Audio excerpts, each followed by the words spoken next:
historian.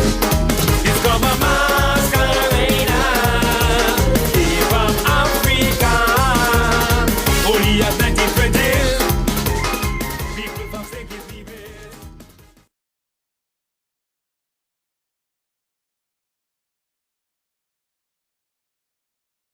And I know that you've seen us in promoting, you've heard us on the radio, and you are ready and all geared up for a wonderful session this evening. We say a special welcome to everyone, and we just invite you to stand as we acknowledge the Most High. At this point, please.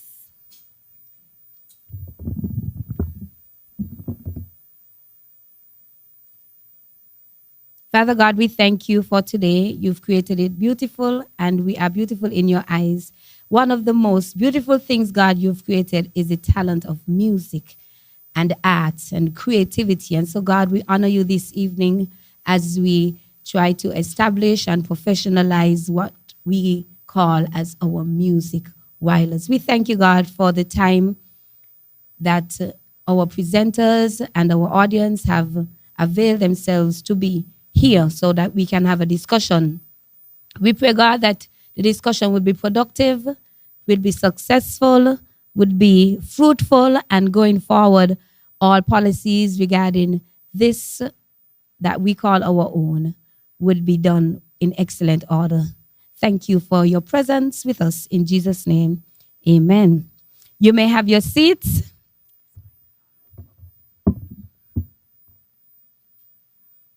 Good evening again, and welcome to Wireless Forum. This initiative is hosted by the Department of Creative Economy, and tonight's theme is Defining Our Sound, Charting the Way Forward. We are gathered here as musicians, as creatives, as lovers of music, cultural practitioners, policymakers, educators, media professionals, and members of the diaspora. Welcome in the virtual space, all with a shared goal: to reflect, to listen, and to help shape the identity of our music. We now invite our permanent secretary, Miss Delwyn Taylor, to formally open this evening's proceedings, and it gives me great pleasure to invite her at this time. A round of applause, please.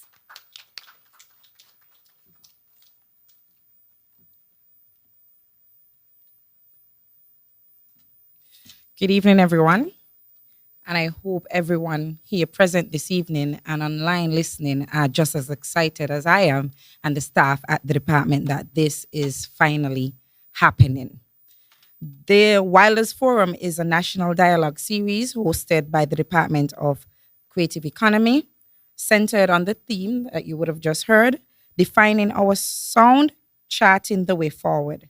This initiative is designed as a two-part evening forum that brings key stakeholders from across the creative, culture, and policy landscape.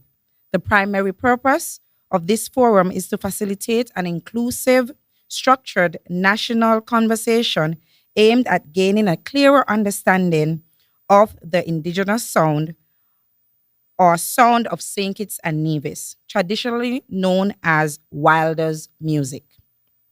Through presentations and guided discussions, we will explore the historical and cultural evolution of the sound, examine existing labels, and actively engage creative and cultural practitioners in shaping a shared musical identity. The Wilders Forum also considered the broader implications of defining and naming our sound, particularly as it relates to branding, export potential, and intellectual property. This ensures that our cultural identity is not only preserved, but strategically aligned with economic opportunity. Participants including musicians, producers, cultural historians, policymakers, youth creatives, educators, media practitioners, and members of the diaspora. These forums is critical to the growth of the creative economy. Again, I said these forums are very critical to the growth of the creative economy.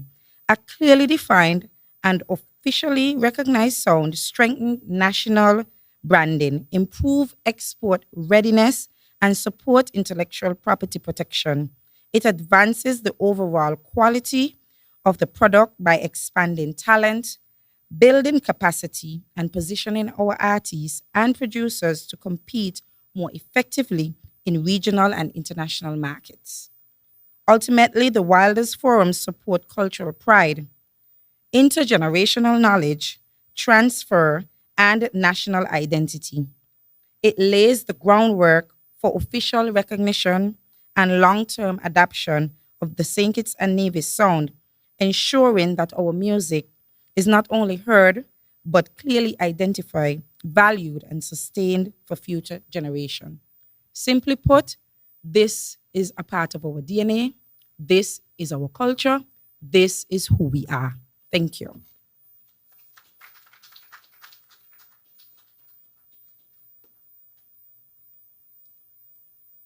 Thank you, P.S. Taylor, for setting the tone and reminding us of the importance of this national dialogue. And yes, it is a dialogue, it's not a debate.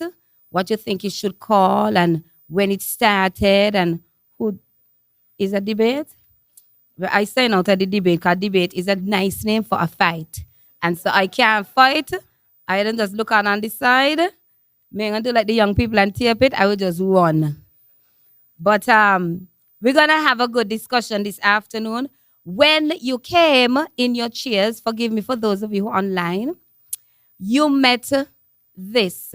It says Creative Power Arts Convention. Save the date. It's coming up in September, the 4th to the 12th. And the theme this year, From Spark to Surge, the rise of creative power. Now, all of us in here are creatives, and we know the arts is very powerful. And so this theme is very fitting this year. 2 years ago, we embarked on this initiative, and it was a wow. And so I know you're looking forward to it.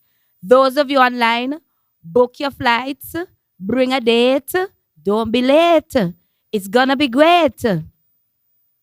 Man, that's creative, isn't it? I try nothing. But you're going to hear more about CPAC as we go along. So we want you to save the date, September the 4th until the 12th. We now invite our Director of the Department of Creative Economy, Miss Robertine Webb, to share remarks on the vision and objectives of this forum. Give her a round of applause as she comes.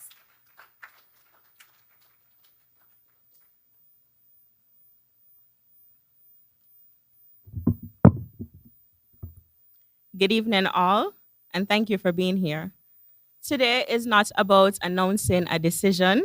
It is not about telling anyone what our sound should be called. And it is certainly not about erasing history. Today is about starting a conversation we have avoided or neglected or simply did not understand the true value for far too long. Because whether we like it or not, the sound we are talking about already exists. It has existed for decades, and traditionally, it has been known by the very people who created it as Wailers. We may debate the spelling, we may debate whether the name travels well internationally, we may even decide collectively that another name may better serve the future. But what we cannot do is pretend that the history does not exist simply because it makes us uncomfortable. This forum is not a name in isolation.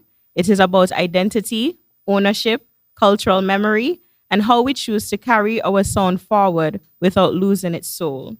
We are here to ask difficult questions. What are the elements that make this sound unmistakably ours? Is it the rhythm, how we react when we dance, whether fast or slow, the bounce or the walk up, but they're undisputedly our own. Is this sound its own genre or a subgenre of soca? And who gets to decide that? We see similar debates happening across the region as it is with bouillon. Every genre we now know or recognize globally was once questioned, criticized, and misunderstood. So the question is not whether debate is necessary. The question is whether we are willing to have it honestly. Are we naming our sound to appease international markets? And if so, what do we lose in the process? Does commercialization require cultural dilution, or can authenticity be the very thing that gives us global distinction? If we choose a new name, do we understand what it takes to brand it, to market it, to protect it legally, to educate audiences locally and internationally, and about what it represents? And if we choose to retain the name Wilders, are we prepared to elevate the production quality, the storytelling, the documentation, and the global positioning so that the name carries weight? These are not questions for one department. They are not questions for one generation. And they are certainly not questions for one meeting. This is why today brings us together: artists, musicians, promoters, managers, administrators, cultural practitioners, and you name it. This is why voices from intellectual property, carnival, band leadership, cultural heritage, and the wider creative ecosystem matter in this room, because culture cannot be built in isolation. Today is about defining what must be preserved, what can evolve, and what should never be compromised. This forum is the beginning of a process to define, document, protect, brand, market, and advance the sound we have always known, while preparing it for a future we want. And from this discussion, the intention is to form a task force, not to control culture, but to guide the work responsibly, transparently, and collaboratively beyond today. So I ask you to speak honestly, to disagree respectfully, to challenge assumptions, and to remember that just because we don't like something does not mean it doesn't exist. Our sound exists, our history exists, and what we decide to do next together will determine how it lives on. Thank you.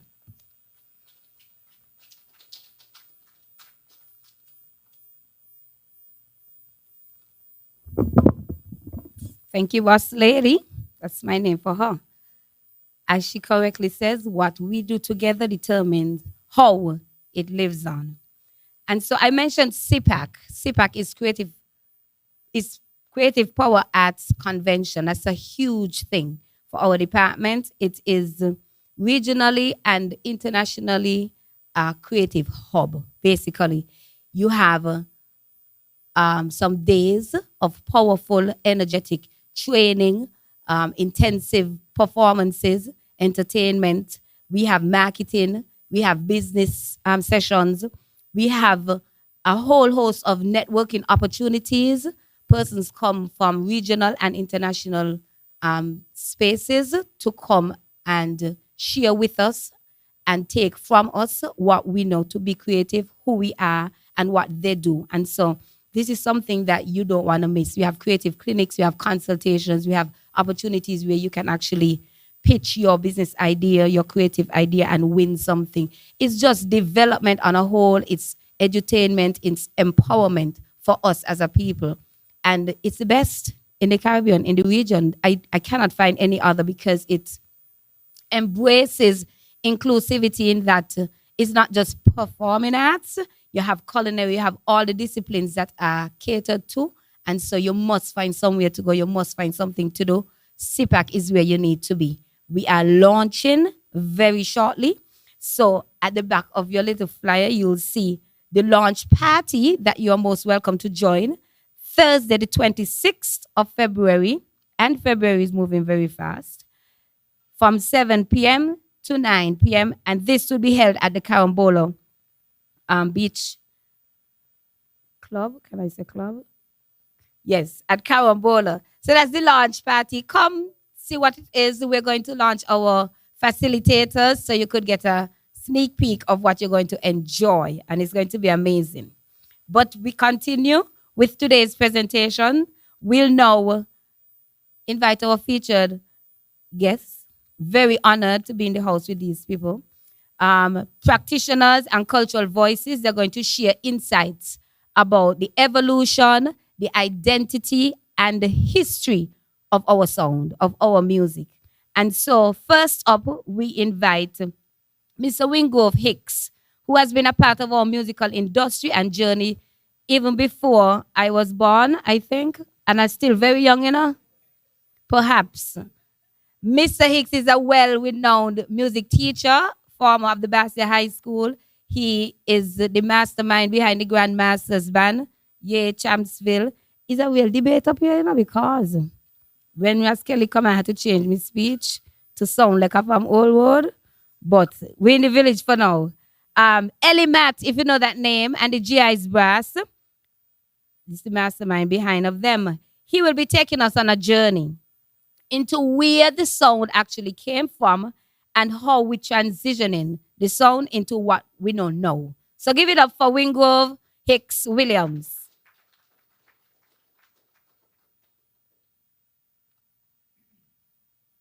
Good evening to everyone here and in the electronical world.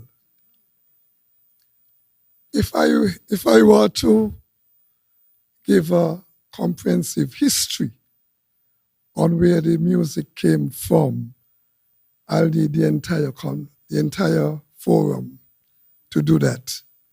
As a matter of fact, this morning I started writing, and when I reached 13 pages, I said, what? This cannot work. I had to abandon all and decide to just summarize some of the things that I had written. I think I cannot go any further back than in the band boom of the 70s, because the 70s was a significant milestone for music in St. Kitts. In the 70s, we had two big bands at the start of the 70s, namely the Val Morris Orchestra and the Group Impressions Orchestra.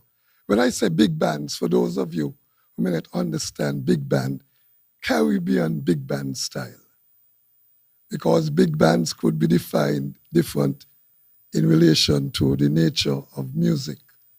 But the Caribbean style big bands consisted of a wind instrument section,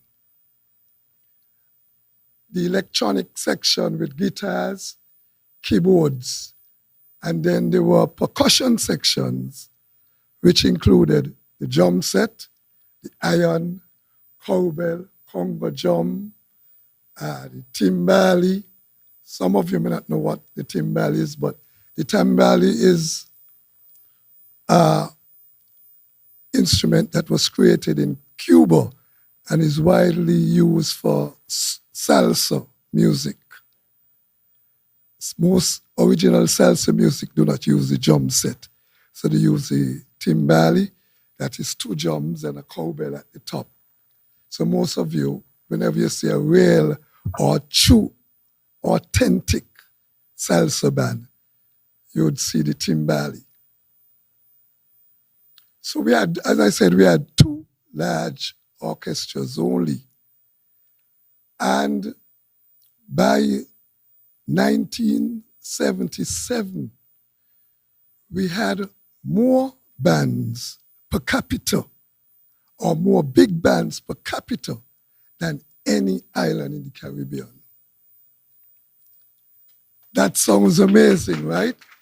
In a short 7-year span, apart from the Val Morris Orchestra, GI Brass International, that later on went on to be named Elimat and the GI's Brass, right? We had the Bad Revs, Jebby and the Bad Revs from Monkey Hill, Dynamics Brass from Sandy Point. We had Melatones Brass from Keon, Heat Waves Brass from Greenlands, Grand Dash 2 Brass Express from Bastia. And I could go on and on and on, naming the various brass bands. And later down in the latter part of the 70s, we had the GI Brass International, affectionately known to their fans as the Brass. We also had the Toucan Brass and the Quintessence Brass. So there were so many brass bands in a short period of time in this country. And in those days, the key aspect of bands was arrangements, musical arrangements. When persons came to dance or to listen to a band, they wanted to hear the treatment of sound. Therefore, if you were playing a song, one would not want to hear the song played the same way by all of the bands. Different bands had different arrangers. And without losing the core or the nucleus, right, or the melody of the song, there were variations that enhanced the product. Only, unfortunately, only the steel band does that now at the Panorama. So most of you would understand what I'm speaking about. Arrangement was the key factor. However, we did not have as much original music as today. Because even though we had great arrangements, great music, most of those arrangements was done on foreign music, not local music. Even though we may have had a few masterpiece, original instrumentals like Big Thing Trouble and Different Faces that was done by people like Ellie Matt and Gary Knight, right? Most of the music arranged was foreign music, mainly Trinidad music. Because in those times, we did not market our music. We always felt that we must please everybody that is coming to St. Kitts. So we played salsa, we played merengue, we played jazz, light jazz, right? We played disco, soul, all form. So if somebody came here from Santo Domingo, they would hear the bands playing merengue. And if somebody came from the USA, they would hear ballads, or they would hear disco, or they would hear funky music. Not like what exists mainly now. Good? And we recognize when we started traveling that bands in different countries played their genres rather than others. They market what they produce. They marketed their product. So we were sensitized then that we have to pay more attention to the product, even though it was very little, as I said before. And that is where we started producing. However, we are here to talk about the product mainly that we are marketing today and where that came from.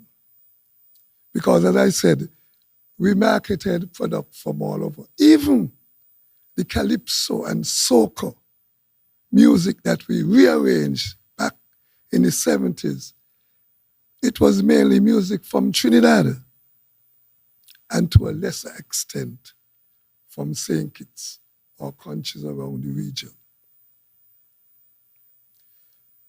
The introduction of the rhythm composer, what most persons know as the rhythm box, in the mid-70s, changed the style of music in St. Kitts. Instead of the manual percussion, that is the drums, as I mentioned earlier, the cowbell and congas and so forth, we had electronic percussions. So the electronic percussions replaced the manual percussion musicians. And most of you are fully aware, especially you young bands, some of you hardly know anything about manual percussions. right? Good. And the bands became smaller. So the big band era started diminishing. And then we also had the electronic keyboard with electronic sounds, sample sounds that further diminish the membership of the bands. So the band started getting smaller and smaller and smaller.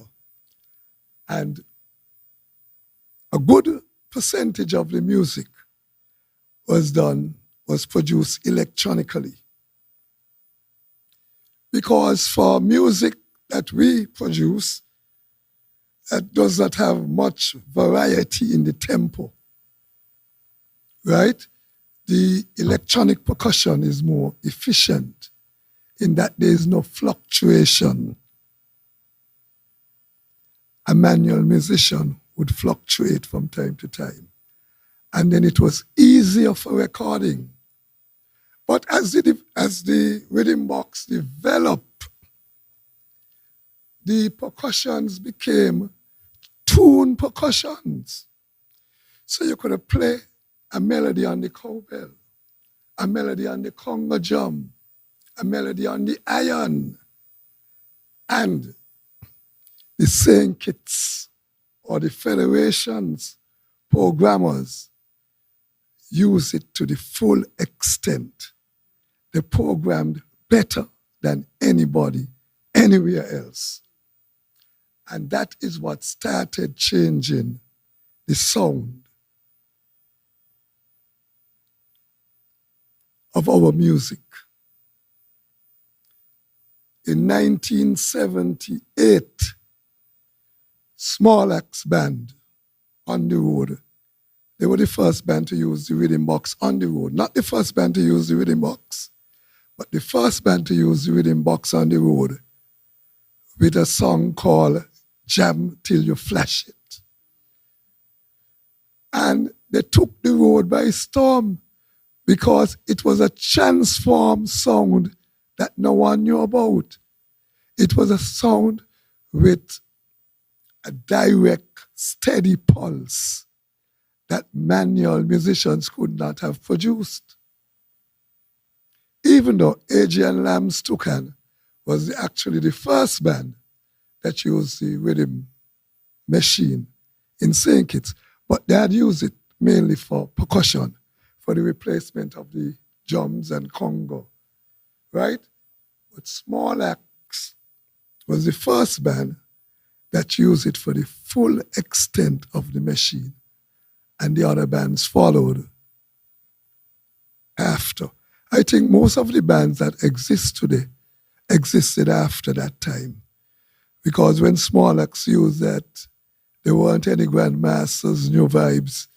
As a matter of fact, my band was the GI Brass International, or the Brass. Then, that was the very last days that that band existed.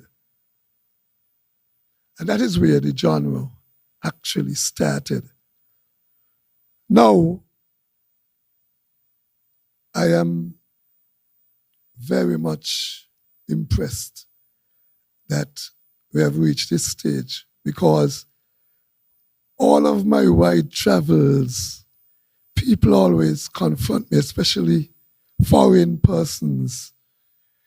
You all play this sort of music, but what is the name of this style? So they actually recognize that this style is far different to any other musical style that exists in our region. And we should be commended for that. We should be highly commended for that. And just as I'll tell them, well, it is not an official name, but the people called it Wilders. Well, I'm going to give you a little history on that.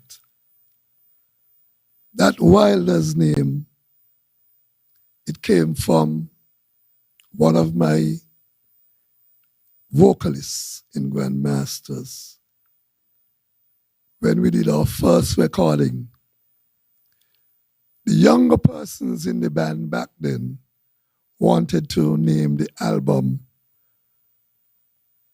Wilders. The older musicians decided, not Wilders. This cannot be an appropriate name to name an album. And I was the middle age between, even though I was the leader. So I had to mediate. And we came up and we decided to name the first album Wicked and Wild. We had a compromise. And Gregory sang a song, We Want Grandmasters with the Wilders, Wilders. It became Road March that year. But in that band, we had always debated, boy, whether Wilders is an appropriate name for our musical style. We toy with many different names, undecided. So I think this forum is timely and we should be able to come out with an appropriate label at the end of it all. Thank you very much.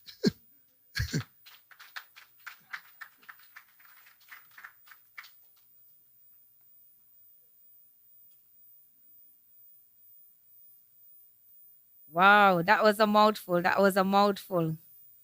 And he didn't teach history in school, he teach music. But he took us on a history journey. Thank you, Mr. Hicks. Even though they were not originally arranged, as quoted by Mr. Hicks, can we still say it's creative? As something for us to think about. Playing somebody else's music, if I do it in a different version, or we call it a remix, we'll call it my version, your version. So one of the things that stood out for me, what he said, we have to market. One of the observations, you have to market what we produce. We have to blow our own trumpet, toot your own horn, because if I give my hand to blow, he and blow it out of tune. And so we have to make sure you look lost. You ain't living a grandmother now? He had a phone just now. He didn't understand the thing what I said just now. Wow. I'm not that old. They're called proverbs. You hear? I'm not going to teach it today. But yeah, we have to make sure that we sell ourselves, we market ourselves, and we own what we love, what we own, and we tell the world what it is. Because we can't forever play Trinidad songs and everybody else's song, and we need our own. One of the things that I observe in studying in Jamaica is that they play their own music, they love their own music, they have a lot of artists. People here play a lot of Jamaican, I mean, hear no Sankey song playing in Jamaica, none. Sad. We have to market ourselves. We have to push our own music. And that is why we're here to create a name for it. And I thank Mr. Hicks once again for his presentation. There's a strange name coming up here on the radar, Kelvin. I don't know anybody named Kelvin. Is Ras Kelly? How many of you know his name was Kelvin? Kelvin Ras Kelly? Kelvin Ras Kelly Kelly? Wow. He's our next presenter, and he has been in the music business for many years. Not as much as his Mr. Hicks, but quite a number of years. And if you listen to Mr. Hicks' speech properly, you would realize that Ras Kelly, in the rhythm section, we were told most of the rhythm sounds that we hear today was made by him. And so we see the evolution coming through. He has been very instrumental in revolutionizing the sound when he took it from Daddy Bugner. And I'm sure he, unfortunately, would not be here with us today, but he's listening. Elwin Daddy Bugner Lucas, we respect you. We stand on your shoulders. And my boy here, Kelvin Ras Kelly, has taken up the baton. And so we welcome you now, sir. Welcome him.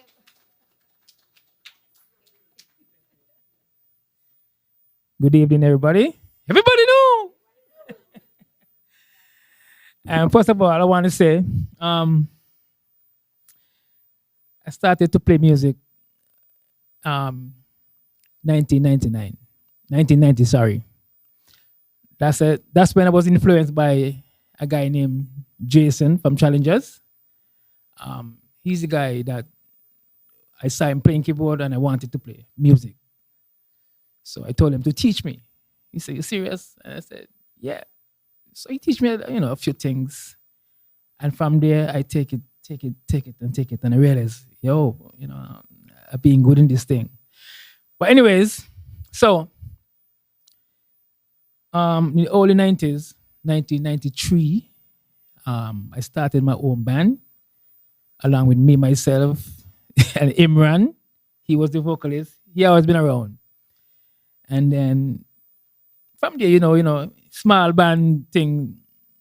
And then from there we moved. And in 1998, I heard a knock on my door. And then I was in there practicing in my little bedroom, So I came out and I saw Elvin Lucas, which is Daddy Bugner. And he said, "Man, listen, I got a job for you."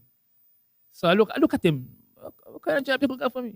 He said, "Man, I want you to play with Small X Band." Like, the expression, like, "You serious?" I said, "Yeah." "All right. When do I start?" He said, "Like tomorrow." That's like, "Tomorrow?" Yes. He said, I guess he wanted to finish, and then he said, "Listen, you's the only person." Because remember, as I said earlier, that we had a small band and we played with them a couple times, a little small gigs here, warm up the speakers there, man, warm up the dance floor. So he said, "Yes, you's the only person that I see and I listen to and could do the job." So right there and then, he gave me that kind of feel like, yeah. Anyways, my first practice with the band, it was Monday. I remember it good. He had Mr. World, he had Canon, he had Skidders, and myself. So we practiced about 2 weeks. In 2 weeks' time, the first gig was for me was Pennies. I don't know if you all know Pennies in Cairn. That is where by the pasture, right? Good. So there was a club there. Man, trust me, place full. And when I tell you that time, Axe was Axe. It's still Axe, but that was the real Axe. There is nothing gonna keep when that band playing. It doesn't matter who. Right? Session ram. And I in there shaking. I mean, putting the keyboards because that's my first night. And people like saying, "But who this little boy be?" Because, I'm a small person, eh? So the man saying, that time, no hearing me face shine, baby face. And people saying, "But who this small boy be, boy?" Man, this dude bad. But anyways, to say that, Daddy Boogie gave me folders, he file. He gave me archive folders. And the second jam, I decided, you know what? I'm not going to use Daddy Bugner folder. I'm going to create a style that people is going to gravitate to. So then I started to sample sounds, put sounds together, create my own sounds. And the sound that you're hearing today, I don't want to be too, but it's my sound. Everybody know. Listen, I could go and basically any rhythm box man, rhythm box, and touch their pad and tell them, this is where the sound is, that is where the sound is. Because my folder, it was shared. It was stolen. And it was shared to different rhythm box, guys. And everybody started to get the formula. Because listen, I had the place turned right up. People say, "Where this man get his sound from?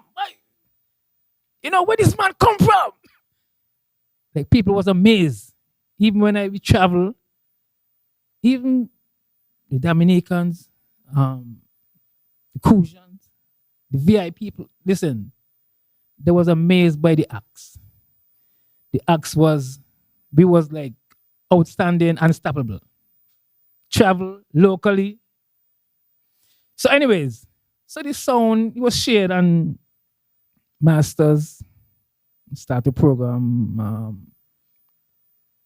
Ultrasonics, they had the format, and this is what they did. They took the format and they reversed the format and they get it work. They got it work. And I must commend Ultrasonics because they was one of the first band who ever came to St. Kitts, pull a crowd on the road, play in different places by themselves and pull a crowd. But they had this style and people loved that. Now, let me reverse back up to where, as Bingo Pick said, small acts. A lot of these young guys, they don't know about having 6 rhythm box on the table. You see this table? When you see a keyboard man come out, he have 3 keyboards and about 6 to 8 rhythm box. And you got to sync all those box and run all of them at the same time. You're not stopping one or starting one. All of them playing together, all of them plug up on the speakers. And I had my little time of that. But until Akai came in, Akai knocked out that because now, what the Akai did now, each one of those box, because you might have 6 or 8 box on a table, but only one sound playing from one box. Like the Ali says, we only see the iron. The ting-a-ling-a-ling-a-ling-a-ling-a-ling. The cog, the cowbell here now, tuk tuk. The cowbell and the wood block. That's the only 2 sounds. We had the 727, the congos. So each box had a different sound. Now, after the Alice's, the RX7 and the RX5 came in, and that's where 14 minus and them man was taking the road by storm. And them times I still in Michelle, trying to pick up what I could pick up. But from there, as I say, join the acts and I start doing things. People love the style. But I never ever tried to say this style name this, I name that. I never had a name. So now Lucas and this guy came up with this name, Wilders. I love it. I love the name. I mean, the Booyah Man, as I say, I saw something on Facebook the other day when this guy was saying, I ain't care what they call it, but it's soca. And the guy from Dominica, he answered back and said, no, we music ain't soca. This is Booyah. And I totally agree with him. Because we have known Trinidad for soca. We in St. Kitts, we never call music soca, you realize, Lucas. We never call music soca. But we never had a name. We never had a name. So now we came up with this Wilders thing. I love it. I love the name. So I want to say, let me push our music, because as the lady mentioned before, she went to Jamaica and she ain't hear no St. Kitts music. You know what I mean? But back in the days again too, each rhythm box man, you couldn't share no files. You have to program your own thing. If you play the next man's song, you got to program that. You can't say, yo, send me them file, send me them stems, And music has come to where musician, we get lazy because we're not programming nothing. Everybody's saying, but send me this file. Yo, Nelto, send me the file from Sugar Bar now. And we just drop them in and we just hit press and play. And that's it. The bass man just fill in and be gone. So I think some of it, the drier music, programming the next man beat, I think that from music kind of pull away the excitement, because you want a man to rate you, to say by David was got a better than Kelly. Bugna sound better than Kelly with that there, And that was the kind of hype behind the music. Not saying that music ain't have any hype still.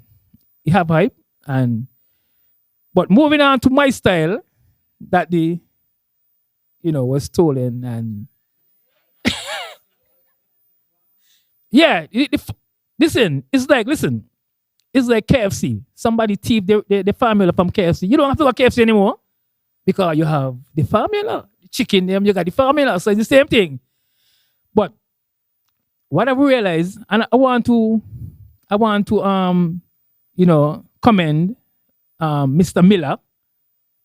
Miller, after I leave Sugar Band, because I played with Sugar Band for a little bit, giving him a different style, different, After I leave Sugar Band, now Miller, he came up with a different style, a rhythm still, different to what I used to program. So I would say Miller kind of step up the sing its music a little bit. And then what happened after that? The younger Baxman them now start to come and pattern after Miller. I agree.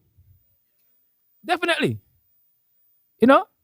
So let me take Ultrasonics out of it and Small Axe and we go back. Collision came and they took up the Sugar Band style. I mean, Chubby take mention voice and and use it. And they get it work. No, at the end of the day, right? It's saying kids. And it's still with music because it doesn't matter. It doesn't matter. Once you hear a Saint Kitts rhythm, you know it's a Saint Kitts rhythm. It could be Sugar Band, it could be Grandmasters, it could be Collision, it could be Small Axe. You know that's a Saint Kitts music. Let's just Saint Kitts and Nevis. Let's not leave out Nevis. If I want to hear Ultrasonics, want to hear Core Band, you know is Saint Kitts and Nevis music. And Odyssey. Yes. Well, too numerous to mention, everybody in the mix. But, so I said to say that, the music here today was created by me, the new style. And the style, the younger generation, they add to it and make it sound different. Agree? Yeah, totally. So, with no further ado, I just want to say thank you for having me here. But before I go, I forget something. I was the first man to use a computer when it comes to reading books. And then everybody said, what is man using? Man peeping and, So, I was the first man to use Ableton in St. Kitts. The first man. Then David House came by my door early morning and said, yo, Kelly, I listened last night, but what are you using, by?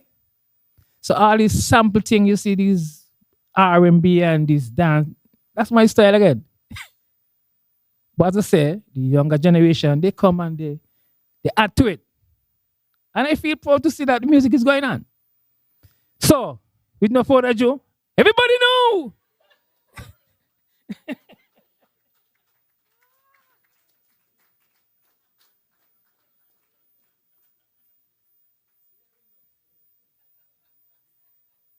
Well. The battle is on. Sit back ain't start yet, and this feel like the heat. The heat is one of the activities we're having. It's a culinary showdown between chefs, and the heat is on in here. Can you feel the AC? Because we're going from Grandmasters to Small Axe, and we're going into Ultrasonics. No. This is another strange name here. Wow. Itabulous. You may mean that, you know? May die the strange name, you know? Me no Itabulous. Is he real name? Okay. Not that can't call it, but I know some of them in Remigio. You have to say it nicely, like you come from Powell. Mr. Powell, Remigio Powell, Itabulous, has been in music, in the business of music, in Nevis for many years. He went from being the most talented bass player, one of the most talented bass players in the Ultrasonics band, to one of the most popular lead singers while still playing the bass, a skill that many people can't master, have not mastered. Maybe only Nelto could do it, but Itebel has got that lock. So tonight, he will be taking us on a journey to the history of music in Nevis, the Nevis sound.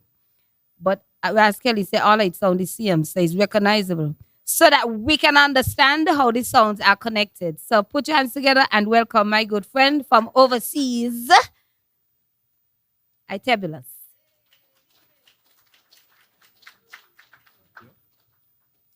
Thank you, thank you. First of all, thank you for having me here today. I almost had to stay there and cut down my speech because Mr. Hicks came up here and did a very short presentation. I was expecting him to do like half an hour or so.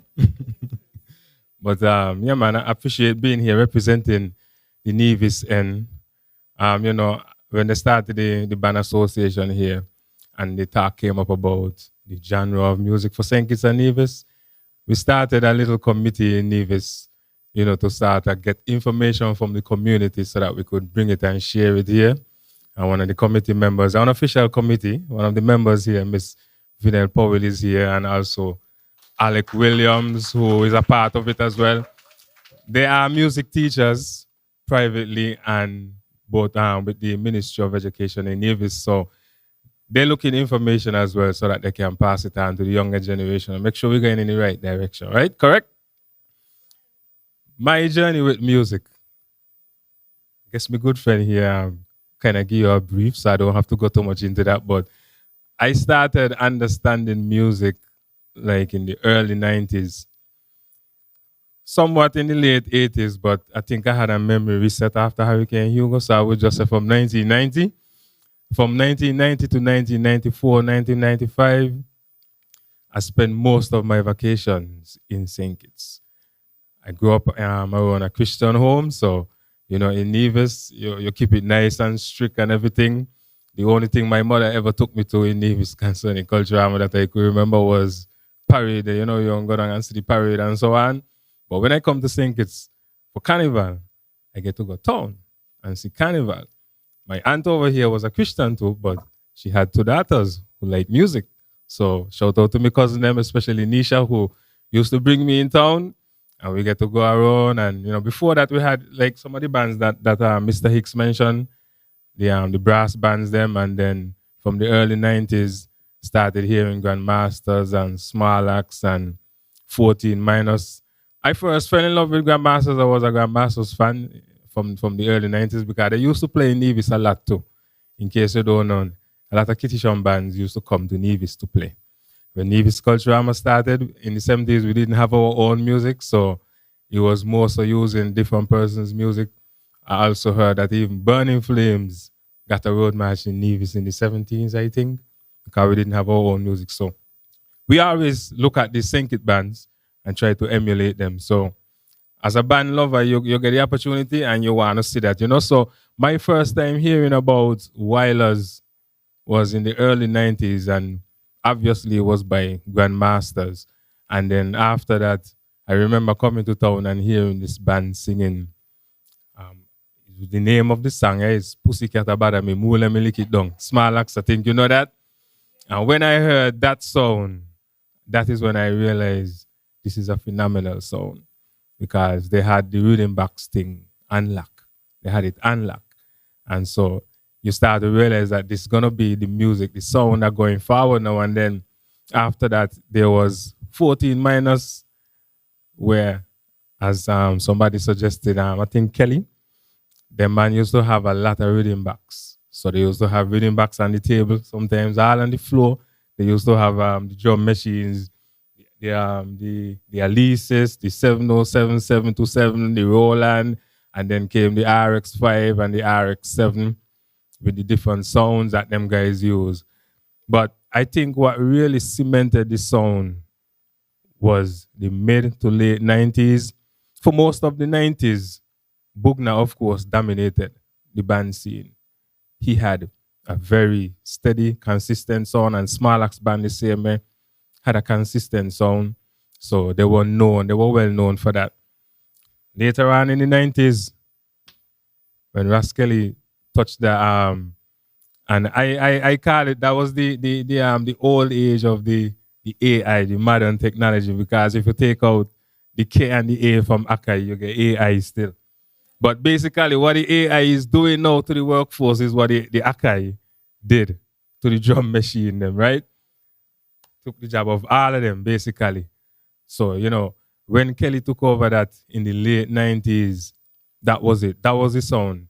They came to Nevis, they had a Culturama album. Believe it or not, Small Axe had a Culturama album. Was it 98? They had a Culturama album, and that took off the sound. That was when the sound of St. Kitts and Nevis. It's Small Axe in the summer.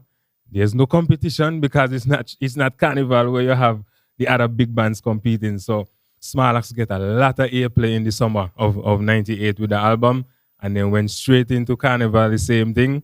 They had another good album, and then shortly after that, everybody started liking the sound. But he said that they stole his sound, but Rascally he share his sound. He share his program. Because I know one of the first persons he shared the program with was drummer, which is Tony. And we had a band in Nevis called Wildfire in the late 90s. I played with Wildfire for a couple of years, and I know he had the exact program and everything from Rascally. So when they had the Greasy Man and all these, the Iron and all that, drummer had the exact print of those songs. So he said Ultrasonic took the blueprint, but he gave the blueprint to Wildfire. And Wildfire ended up coming to St. Kitts as well. And when we played those songs, we used to play mostly over Sempars and so on, Inner Circle. And then we collaborate with them a few times in Old Road. And you realize once you play that sound, Kittitians reacted naturally because it's what they were accustomed to. So now the bands them in Nevis now started patronizing from Wildfire, who of course got the copy from Rascally. But early on, we didn't call it Wilders in Nevis. We actually thought it was Wild Out because that's what it sounded like the guy was saying in the song. And then when you look at the reaction of the people, it's wilding out. But it was the late 90s or so, maybe early 2000s, when Sugar Bowl started playing live music on the radio. That is when we first started hearing about pep music because Sugar Bowl used to say, he wanted the pep. And what I used to be really was rhythm and chant. Because the Wilders started really with rhythm and chant, just rhythm running and chanting and so on, before they actually started using some of those live chants to make songs. And that is when we started saying, it's pep music and that kind of stuff. But the first person I heard talking about that was Sugar Bowl. Coming to the early 2000s, you had other bands like Tornado, Ultrasonic came on the scene. Grandmasters and Sugar Band was still dominating. Grandmasters and Small Axe was still dominating, and then you still had Sugar Band. Sugar Band, to me, was the only one who had a style that was not really in unison with everybody else. Right? Correct me if I'm wrong. But you realize Grandmasters and Small Axe and the other bands kind of had a similar kind of a vibe, while Sugar Band had a different thing going still. Yet still, if you know the music, you know it's St. Kitts Nevis music. You can't deny that, right? And Ultrasonic came to St. Kitts and we realized playing Nevis style in St. Kitts wasn't really working. Play St. Kitts style, Kittitians love it. Nevisians love to see Kittitians enjoying music they're going to join into. And that was the style of the early 2000s. Now, to say who you think did it first, I don't think it should be hard to figure out. I mean, you hear everybody talking today and you know where the sound come from. What are we trying to do here today now? What music are we trying to name? Are we trying to name the music of the bands or the music of St. Kitts Nevis, the music that's been created by all producers in St. Kitts and Nevis? Because the music that's getting the recognition is the band music. I'm pretty sure everybody can agree. That is the one that's causing this stir right now, which is the Wilders. So if we are saying that we're going to name it Wilders, what class of music really is Wilders? Would it just be the music from the bands? If we're going to name the band's music Wilders, then what are we going to name other music created by other artists? Because we have a lot of producers in St. Kitts and Nevis who produce soca as well.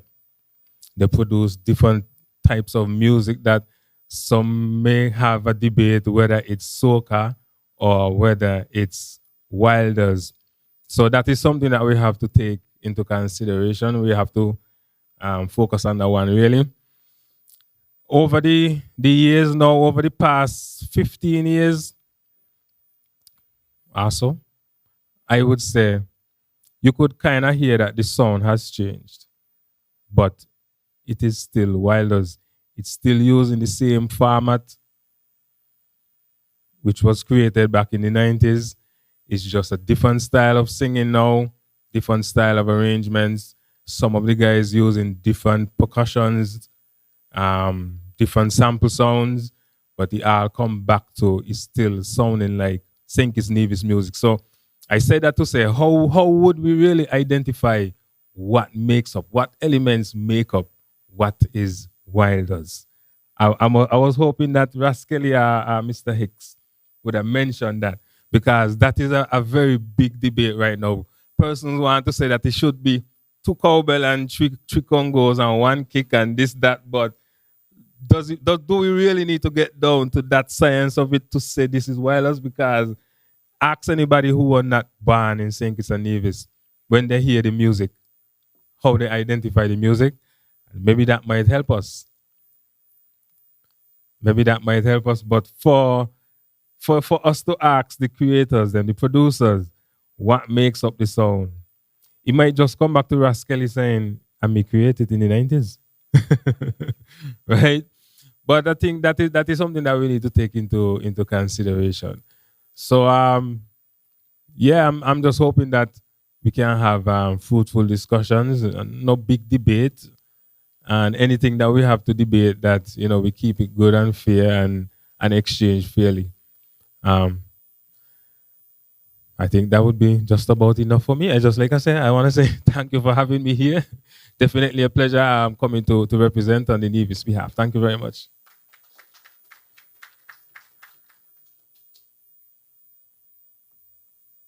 Three talented, informed, well-informed, well-experienced young men. Mr. Hicks is still young. Young men who has whet our appetites. And I say whet because those of you who are unaware, we're here again tomorrow. Not that we're finished. We're here again tomorrow, so we invite you to come back to answer said questions. What class of music is Wailers? What elements make up Wailers? How can we distinguish ourselves? What are distinguishing elements from soca, from booyah, from, the rest of the Caribbean music? What makes us, our song? And so we thank you for sharing your perspective and contributing to this important discussion. Now the discussion continues, but we're going to take a short break. Before we do that, however, I want to remind us about CPAC. CPAC, again, because you're going to hear a lot more about it, and I want it to ring in your ear just like your name, CPAC.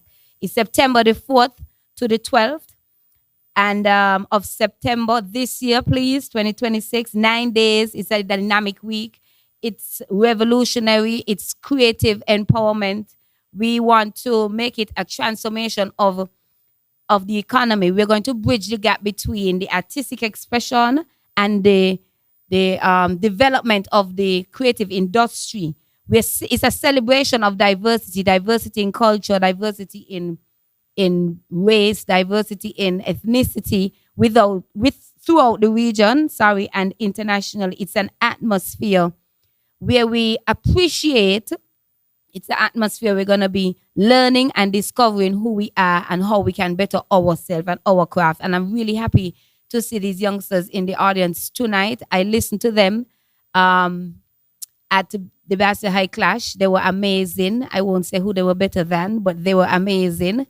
Now, Raskelly don't get up here and say this better than this, and he wants people to get in trouble. But as I said before, I can't fight. And so I have to just not say it. But you guys were good. You were awesome. And so you stand on the shoulders of these people on the head table and more. So we look forward to more exciting things from you. The pre-events for CPAC if I may share, we have a debate, we have case studies, we have a creative run that is going to happen. I'm not going to go into detail as to what is creative run, but just know that your discipline would be covered. Innovation and gaming, it's there. Performing arts, literary arts, culinary arts, visual arts and craft, it's there. Arts administration, if you don't really want to be on the stage or in the fore, you have the persons that do the business side of it, the administrative side of arts is there. Film and media, cosmetology, these little ladies with the long lashes and the weave, it's there. Service providers. And so we're not leaving out anybody. We want everybody to feel welcome at the convention and that you know that it's a place that you're supposed to be. So while we settle on the dates for CPAC and the date that you're going to bring, book your flights. I want to remind our online viewers that you can pose your questions and we'll pull them together and we'll respond during the discussion period later down this evening, as well as you in the audience. Just save your questions from what you've heard before and make sure that you can have a dialogue with us. We're going to take a short break at this point, just 10 minutes. Just 10 minutes. And when we come back, we'll hear from the institutional and the stakeholders' perspective. So let's give our head table a round of applause for sparking the surge early out. And we look forward to more of Wireless Forum. 10 minutes. You soon. We have some refreshments in the foyer for you. Those of you jump up and wave on the roll. Jump up and wind up your body. Stand on this side if you can take the load. Let me see you jump. Raise your hand and jump. Shake up your uno rump. Everybody jump, jump, jump, jump, jump.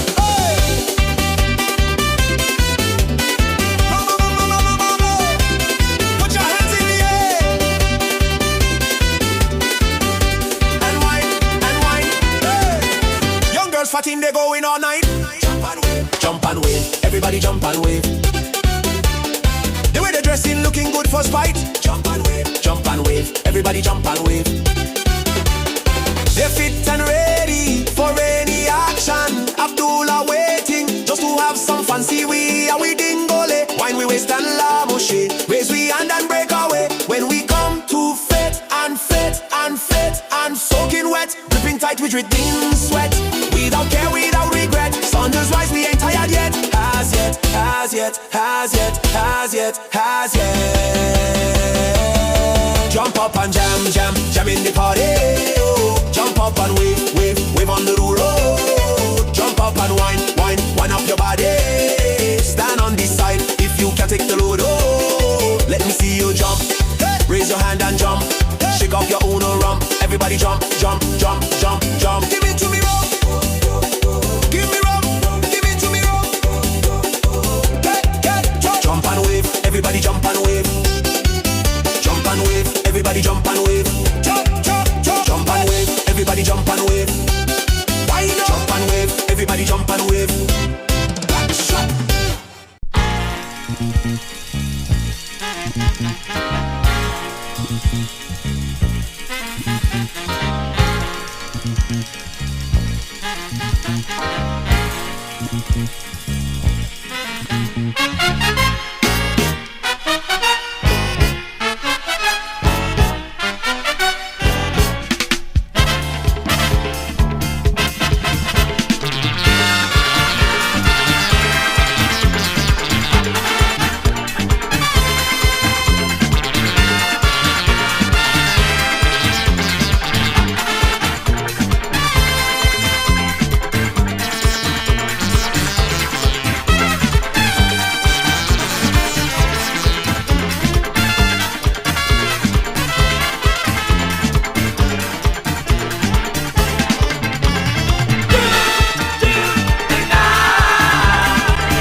town, wandering around.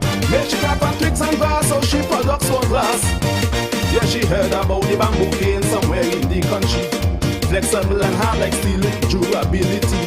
For many years she's searching vain for some bamboo cane. So she asking me to help she out because she going insane for some bamboo cane.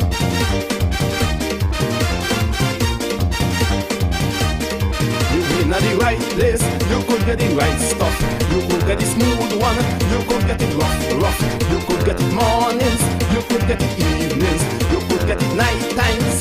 Because anytime is bamboo time. And we are the bamboo man, we come from the bamboo land. And we are the bamboo man, our bamboo just big and strong. And we are the bamboo man, our bamboo never go small. And we are the bamboo man. Tongue have no bamboo at all. Tongue have no bamboo at all. Now I wanna see all you ladies in the band. Hold on to a bamboo man and walk to the rhythm of the bamboo jam. Are you ready? Are you ready? That's the sound of them girls working on the cane, the bamboo cane. That's the sound of them girls working on the cane, the bamboo cane. That's the sound of them girls working on the cane, the bamboo cane. That's the sound of them girls working on the cane, the bamboo cane. Let me see you shake that bamboo. Let me see you bend that bamboo. Let me see you jive that bamboo. Let me see you walk that bamboo.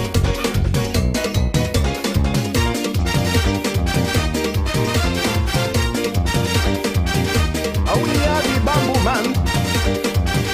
We come from the bamboo land. Big bamboo, small bamboo. Big smile and she face, checking out the place. Are you telling me, man, that I am in bamboo land? Look of disbelief, she fell on she knees. Mr. Bamboo Man, then show me some bamboo, please. She took a glance and all at once want sample my bamboo. She bent, she screamed, she shout out loud, this cane is good for you.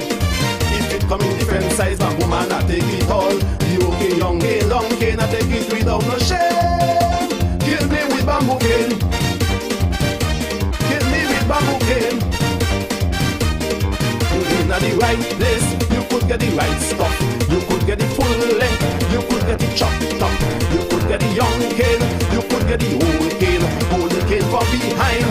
Because anytime it's bamboo time, and we are the bamboo man. We come from the bamboo land, and we are the bamboo man. Our bamboo just big and strong, and we are the bamboo man. Our bamboo never go small, and we are the bamboo man. Tongue have no bamboo at all. Tongue have no bamboo at all.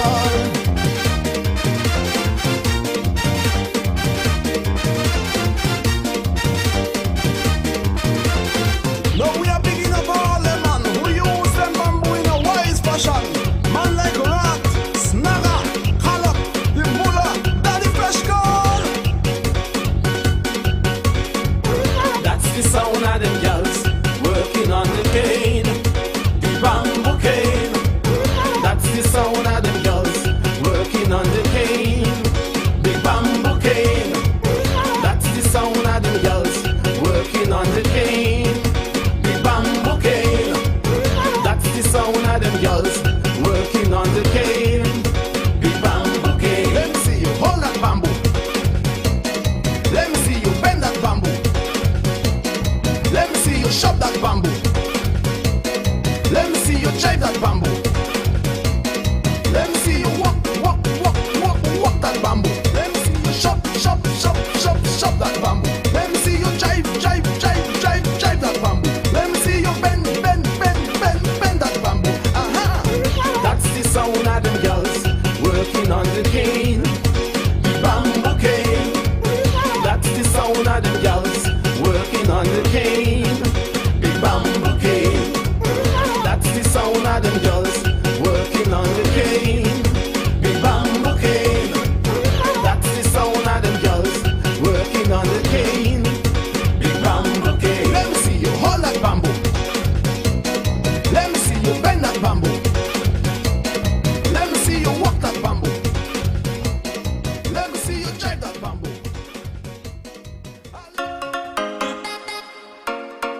One call, she's not gonna mistake. Can't miss this. No, she can't miss this. Can't miss this. Yo, Toba, let's do this. I met up with this genie that do man.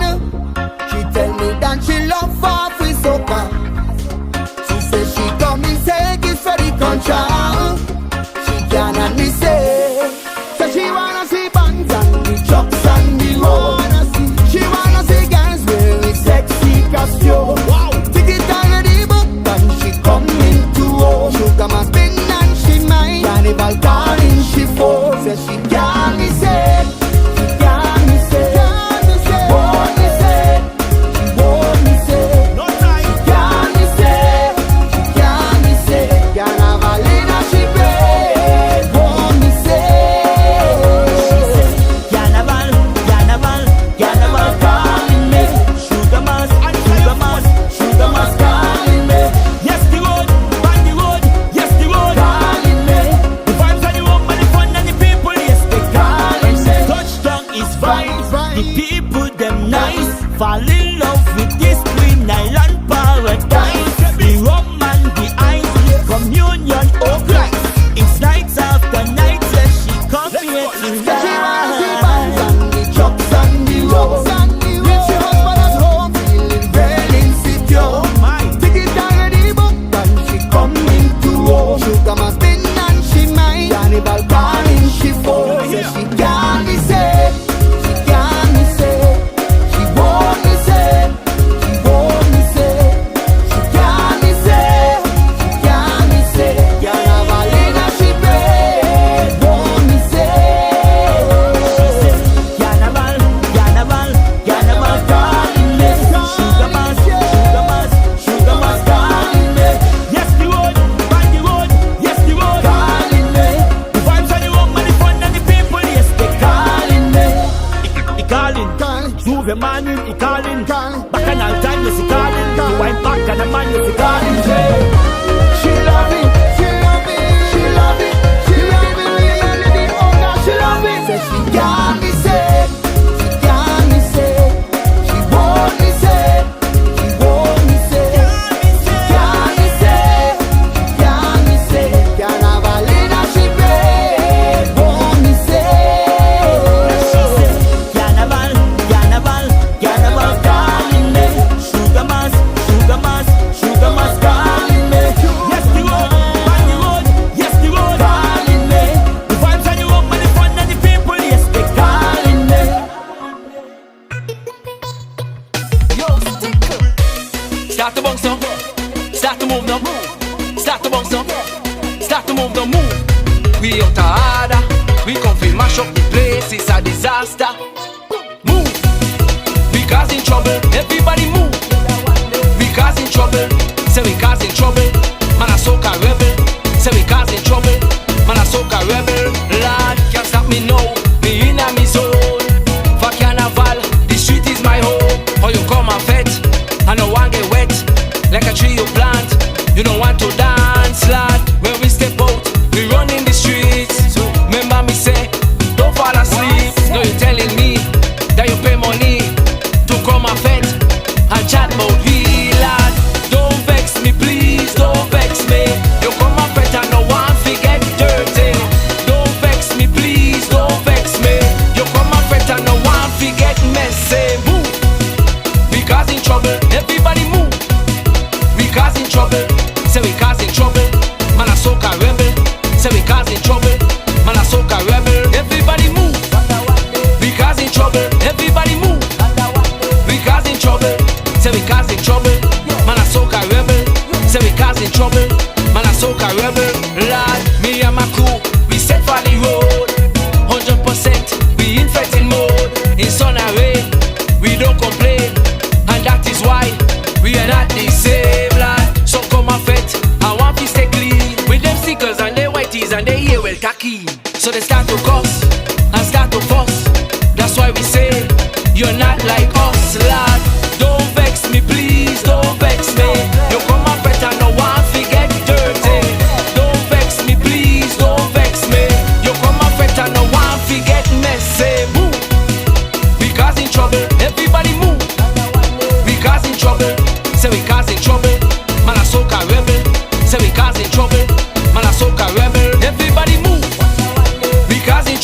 everybody move. We causing trouble, say we causing trouble. Man a soca rebel, say we causing trouble. Man a soca rebel, lad. Don't come here with your stress on. We will put you out the gate, take a seat and hold on. This is carnival, I rebel sing your flag. Let me see you on, let me see you rocks and move. We causing trouble, everybody move. We causing trouble, say we causing trouble. Man a soca rebel, say we causing trouble. Man a soca rebel, everybody move. We causing trouble, everybody move. We causing trouble, say we causing trouble. Man a soca rebel, say we causing trouble. Man a soca rebel, lad.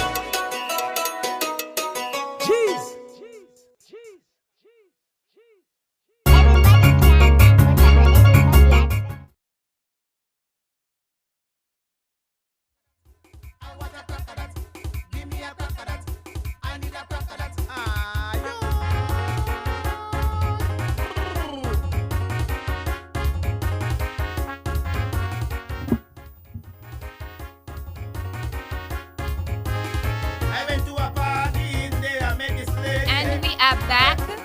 It's Wireless Forum. Thank you for joining us. We've had three wonderful presenters before who took us on a journey of the history, the identity of our sound, who we are. And coming up, we have another three very valuable voices in our creative industry as we continue to hear from the key institutions that play a critical role in shaping who we are, protecting who we are, promoting what we have, our music, our culture. Please help me welcome Mr. Brandon Cranston. He is a representative of the St. Kitts Band Association, newly formed, and that's another exciting thing for us in St. Kitts Nevis. He's going to give a brief description of the association and its functionalities in terms of this forum. And so Brandon is very popular. I won't say he's going to drop it, but he's going to drop it. Let's welcome Brandon.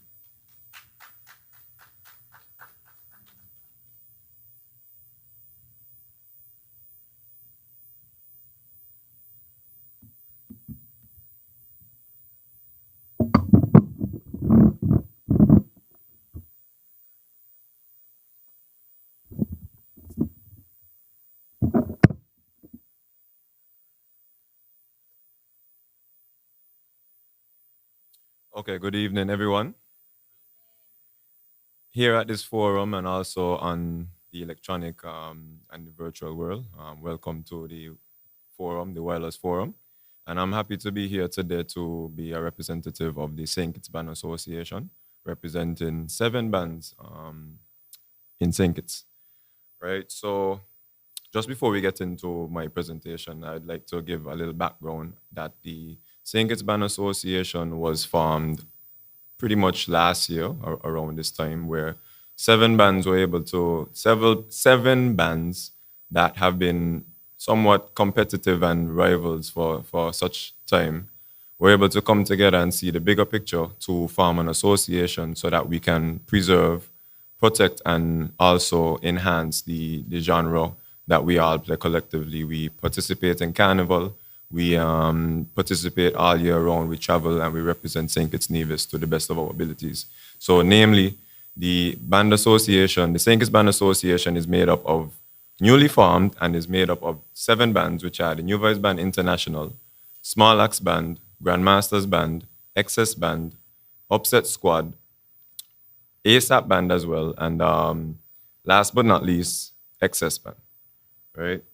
Collision Band as well.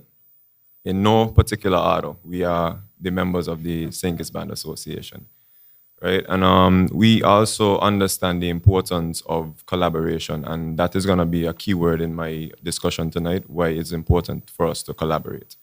So initially, when the band association was, in the works of getting everything, we had to come up with a constitution, all that stuff that comes with the, the formalities of creating an association. And one of the things that were on the items and the objectives of the band association that is a part of our constitution is actually defining our genre that we created, well, that has been played for many years. So we would have had the likes of Raskelly, Mr. Ringrove Hicks, who is a colleague on our association as well, and the man himself, Tebulus, who would have given us a background in terms of where it started and where it is now. And I would just like to commend them, a great presentation, and they're great presentations and very informative. I mean, there's so many of us who have had discussions about what is our sound, what our music is like, where it started, and we were able to hear that from those guys tonight. And I appreciate that, because I am now going to not only lament on what was before, because it was already said. So it is more so now understanding the importance of where we are now and where we are going. So the Band Association has been meeting for, consecutively, for consistently before Carnival, but, we had bigger parts to play in Carnival. So the planning and all that type of stuff might have been focused towards the execution of Carnival. So now being a part of this forum is actually timely, and we would like to commend the organizers and all stakeholders who are here, because, we already started our own journey in terms of reaching where all of us are trying to reach today. And I would like to say that it cannot be done in isolation either. So definitely this forum is needed, and it is important for all of us to exchange our, our ideologies, our experience and all that type of stuff, so that we can now craft the way forward for our genre for St. Kitts and Nevis.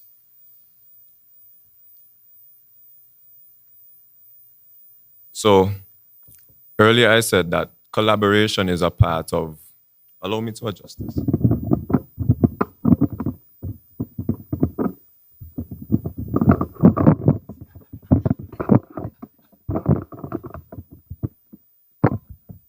So they said don't drop it. Mic check? Okay. So building the ecosystem, right?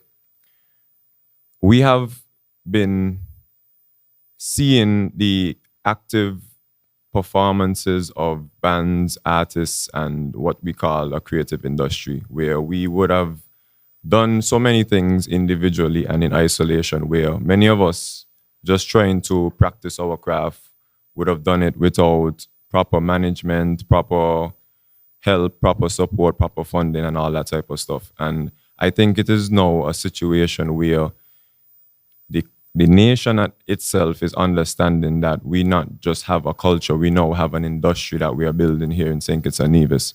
So it is important for us to realize that in order for us to understand where we're going. We're at the point where we can now see the bigger picture and understand that we need to define our genre, package it, and find ways how to export it. And that cannot be done without collaboration and creating an ecosystem that is allowing us to thrive and allow our music to be preserved and survive amongst everyone else on the global stage. So defining a genre is not just a creative act. It is a national development strategy, and that is how we're supposed to look at it. So in this forum, I'm guessing that we would have more talks in depth of, defining the sound, the actual components. I would have heard Raskelly give an actual detailed input in terms of how he would have came up with certain sounds and that type of stuff. So having everyone here on this forum who would be able to contribute to that, I would not dive too deeply into that.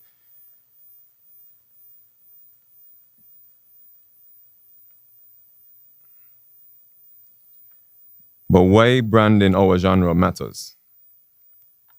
A name creates identity, ownership, and recognition. It positions St. Kitts and Nevis distinctly within Caribbean and global markets. It supports cultural preservation. And when we say cultural preservation, we understand where our genre, wireless, where everything would have came from, right? And how do we preserve it without losing our identity on a global stage while trying to impress others? Now, I say this to say that a lot of times we sometimes discredit our own ability to do things as human beings. We also sometimes dim our own shine by thinking that we're not good enough. But then when you see other persons come and hear something, they would first thing it would stand out to them and say that is very unique. And I think that is the word to describe the St. Kitts Nevis genre.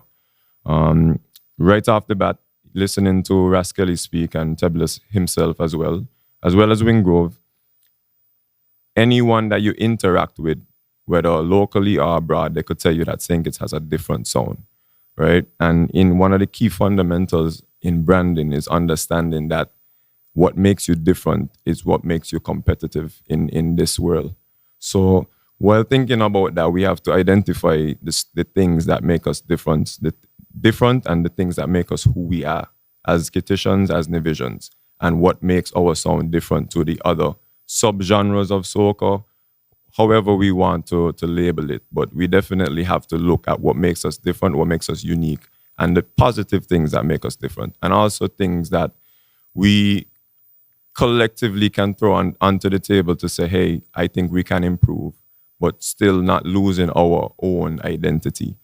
We've had several discussions about this cultural preservation as it relates to the evolution of carnival, the evolution of, entertainment and that type of stuff, while preserving folklore. So I think we can develop that same approach towards our music. Is that we are going to package it? How do we refine it? How do we get the best product out? If it is that we exported many different things in St. Kitts and Nevis, we exported sugar, we exported all type of different stuff. So I think our music is sweet enough to export as well. Right? So what is our music ecosystem? A strong music ecosystem includes policy and governance.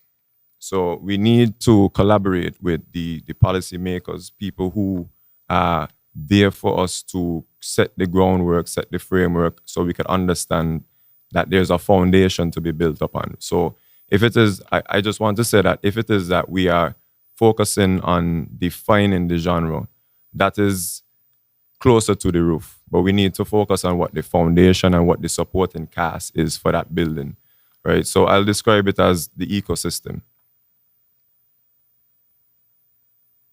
So we need that funding, we need the infrastructure.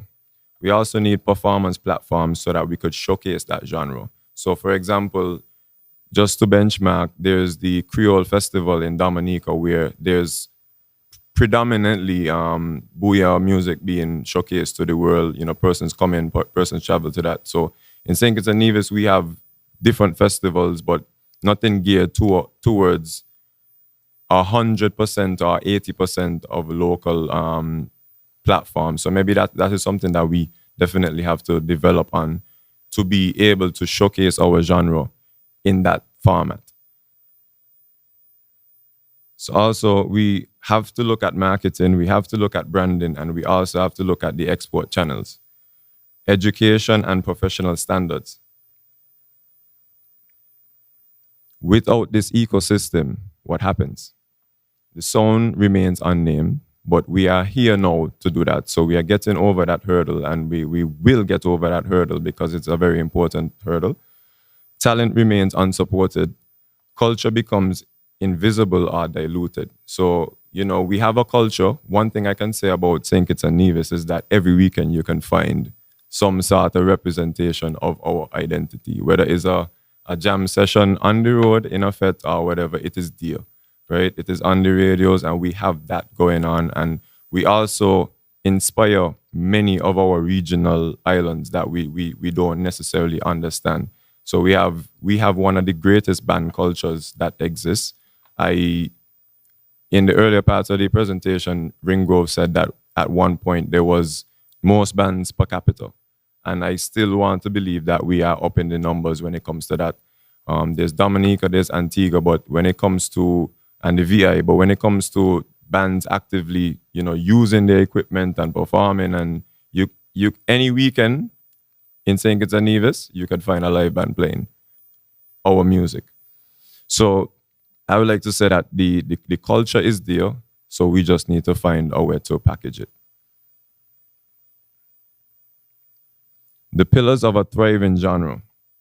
To successfully build and name a genre, we need institutional support, which I mentioned earlier, cultural platforms, market access and tourism integration, right?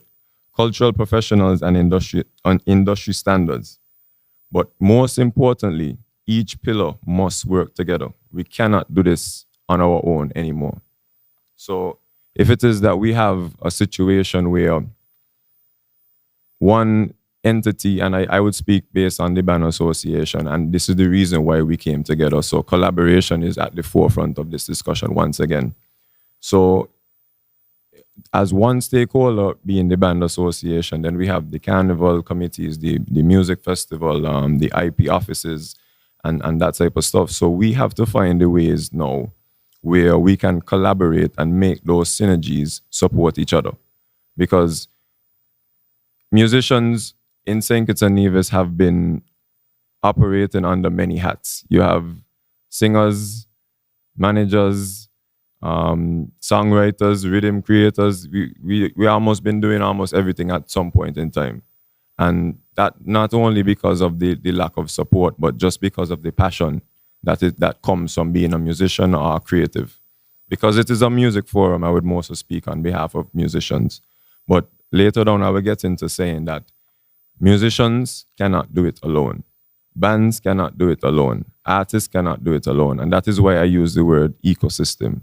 We need cultural practitioners. We need creatives like the film industry, the dancers, the sound providers, the sound engineers. Those are the people who are going to drive this genre. Once we define it, once we create that name, whatever we come out of this forum with, we need that synergy to take us forward.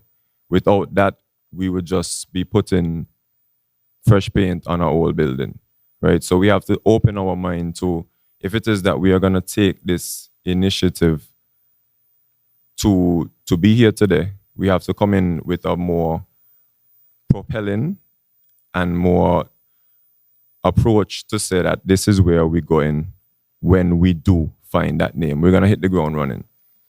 And I would like to mention that recently, as a representative of the St. Kitts Band Association, I was able to attend a forum in Grenada, which I attended with a colleague of mine from the IP office in St. Kitts and Nevis. And one of the eye-openers were a lot of things that we are saying today is already being done around the region. And I think that St. Kitts and Nevis stepping up to the plate, we would definitely be in the runnings. Because for those who are doing the work, they are seeing the results. So it is now for us to step up to that plate and put in the work collectively so that we can take our music, our culture, our representation to the highest ranks as it relates to, Caribbean music. We have success stories from the Booyah, Dominica culture. We have success stories coming from the Jab of Grenada. And, there are other, Trinidad is the mecca of soca, so they have always been there. But, we've been seeing other persons being able to penetrate those markets. So it is not impossible for us. But we need to understand it will be impossible if we don't work together, right? So I just wanted to say that. So the ecosystem that we speak of, and that I wish to encourage collaboration, is from the Department of Creative Economy, the Carnival, the National Carnival Committee and the St. Kitts Music Festival Committee, the tourism sector, the creative professionals, which would have all of us under one umbrella, bands, musicians, artists. I know Tebulus would have mentioned if it is that we are trying to define just band music or music from anyone who is from St. Kitts and Nevis.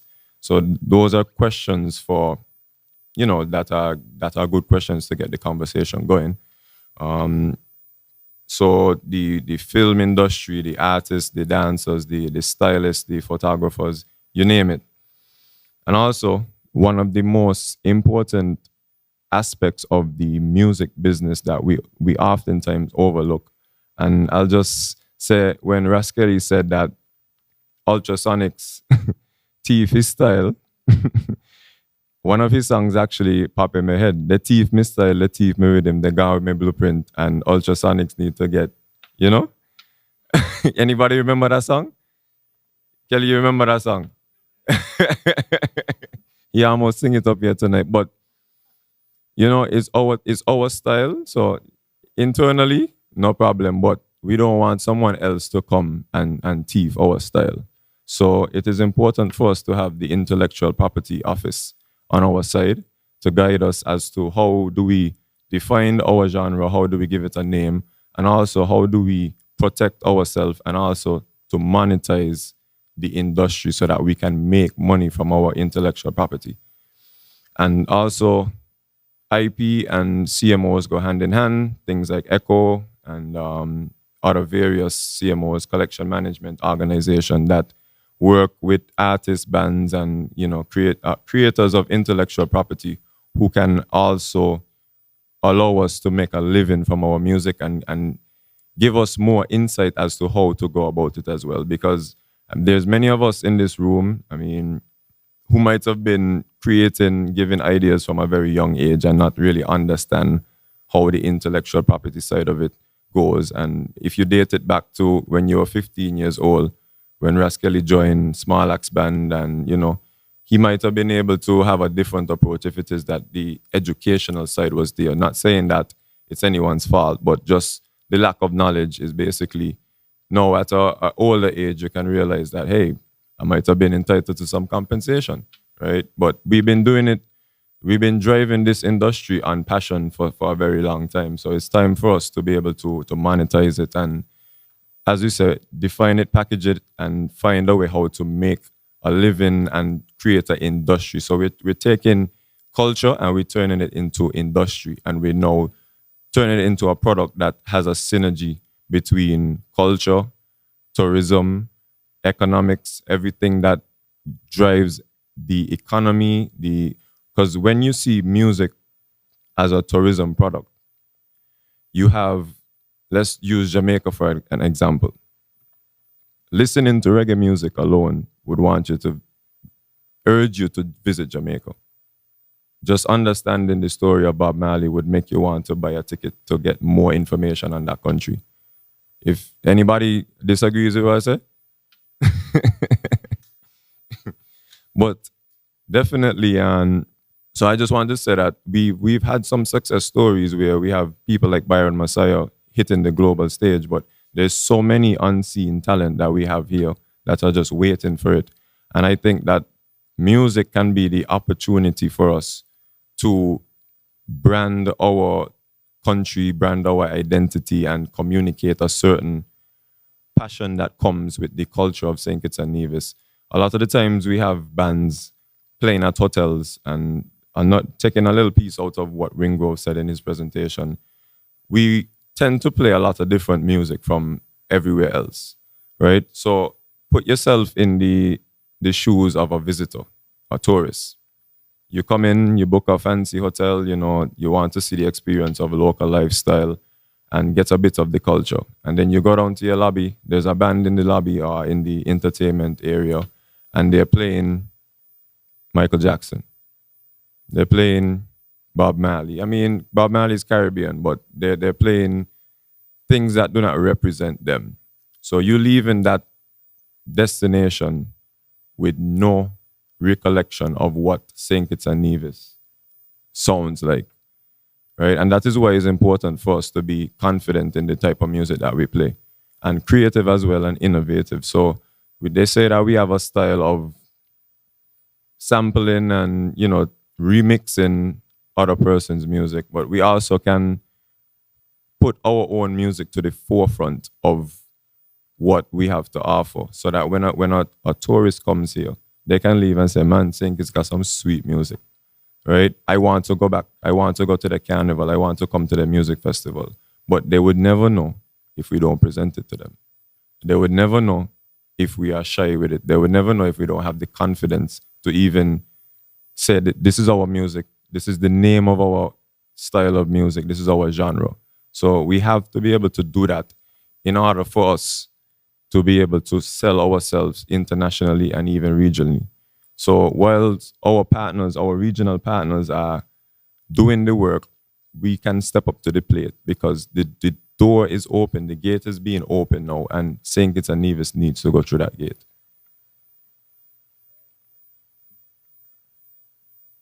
Gone were the days when, it was difficult for, small island music to make it on a global stage or in the international soca arena.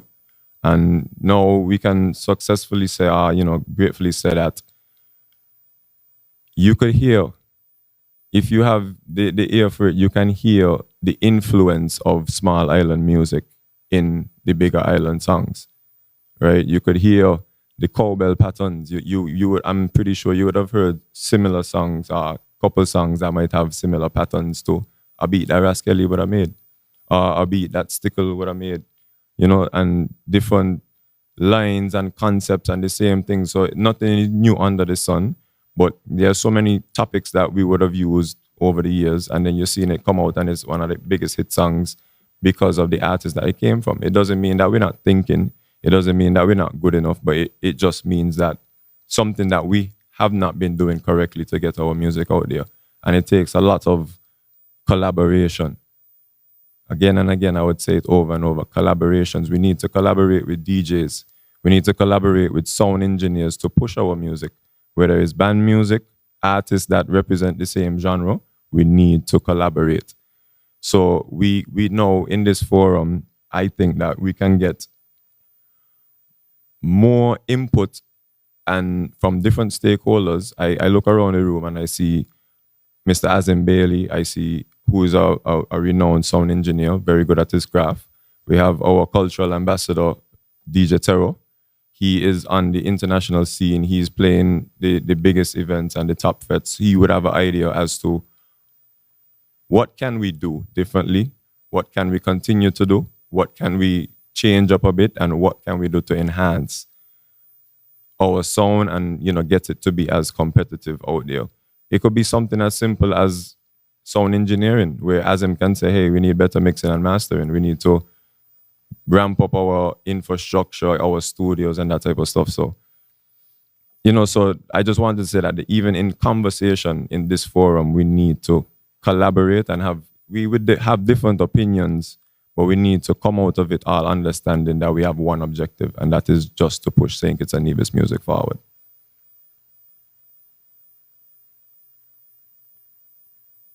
So again, I say, no single player can do this alone.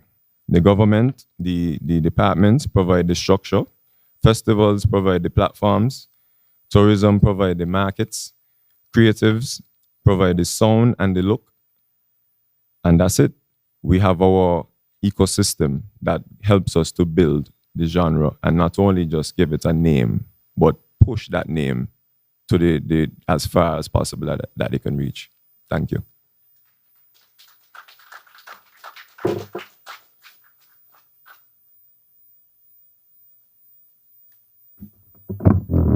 Now I have to drop it because I'm not so tall. Right. Thank you so much, Brandon and the Band Association for that informative presentation. We heard words, education, professional standards, tourism integration, all in the ecosystem. I heard it. I try not to say it, because it can sound like a bias, but say it for me. Say it again.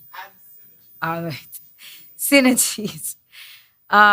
Yes, we have to collaborate in effort to make this work. And so I know persons viewing online have already sent some questions. We'll get to that in a moment. Yes, we have some questions to answer. We acknowledge them. We thank you for sending in. We now invite Ms. Desi Brown, who will be representing the St. Kitts Nevis National Carnival Committee.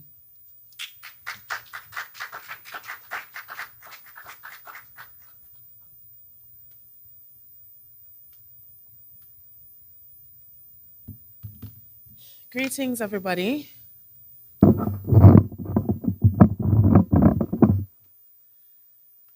right. Can you hear me? No? Yes? Can we bring this mic closer?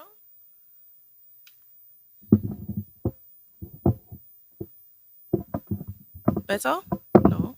The mic going in and out. Hello? Okay. Okay, I think that's much better.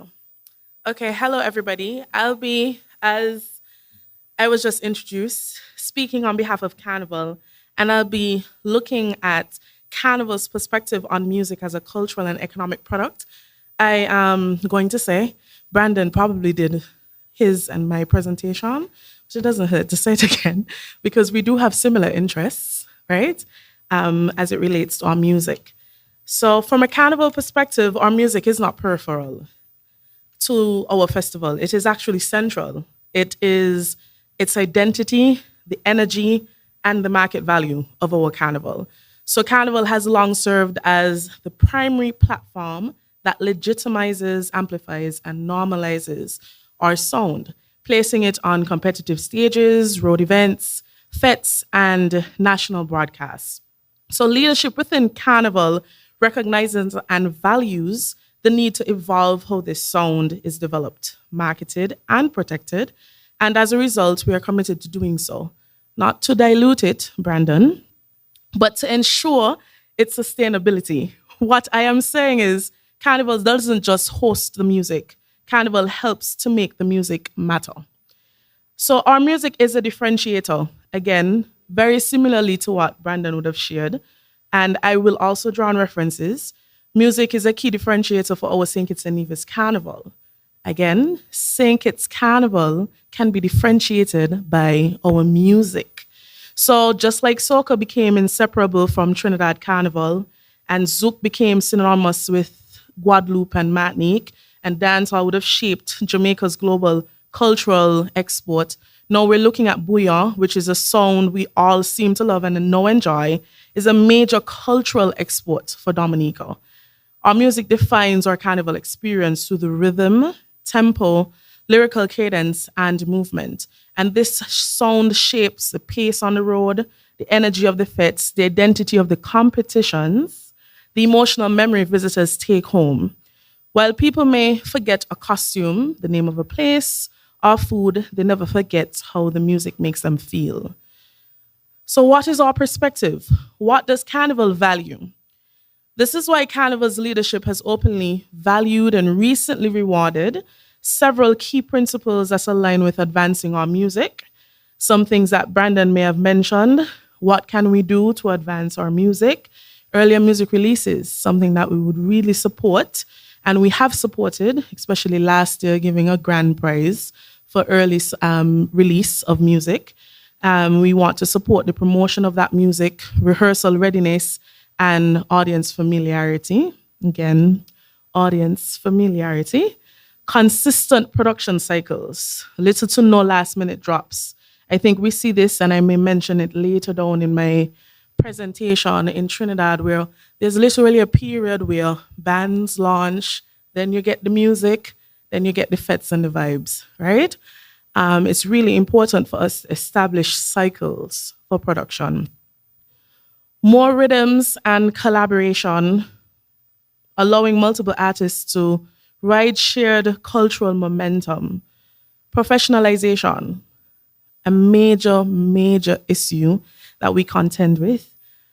Professionalization, including the streaming of this music, publishing of the music, and proper music registration. Something that our IP office will address after me. These are not abstract ideas at all.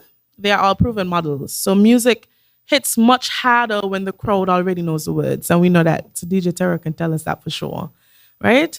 He wants to get the music so he can promote the music so people can be singing them all over the world. So regional success comparisons. What are some of the lessons that we have learned? And we can look at the case study of Trinidad with soca. I mentioned it. Early releases as early as September and October. Sometimes you even get the songs coming out in the summer. You can get some songs coming out all the way in June and July, calling it soca for the following year, right? So if it come out in July 2025, it's for Carnival in 2026, yes?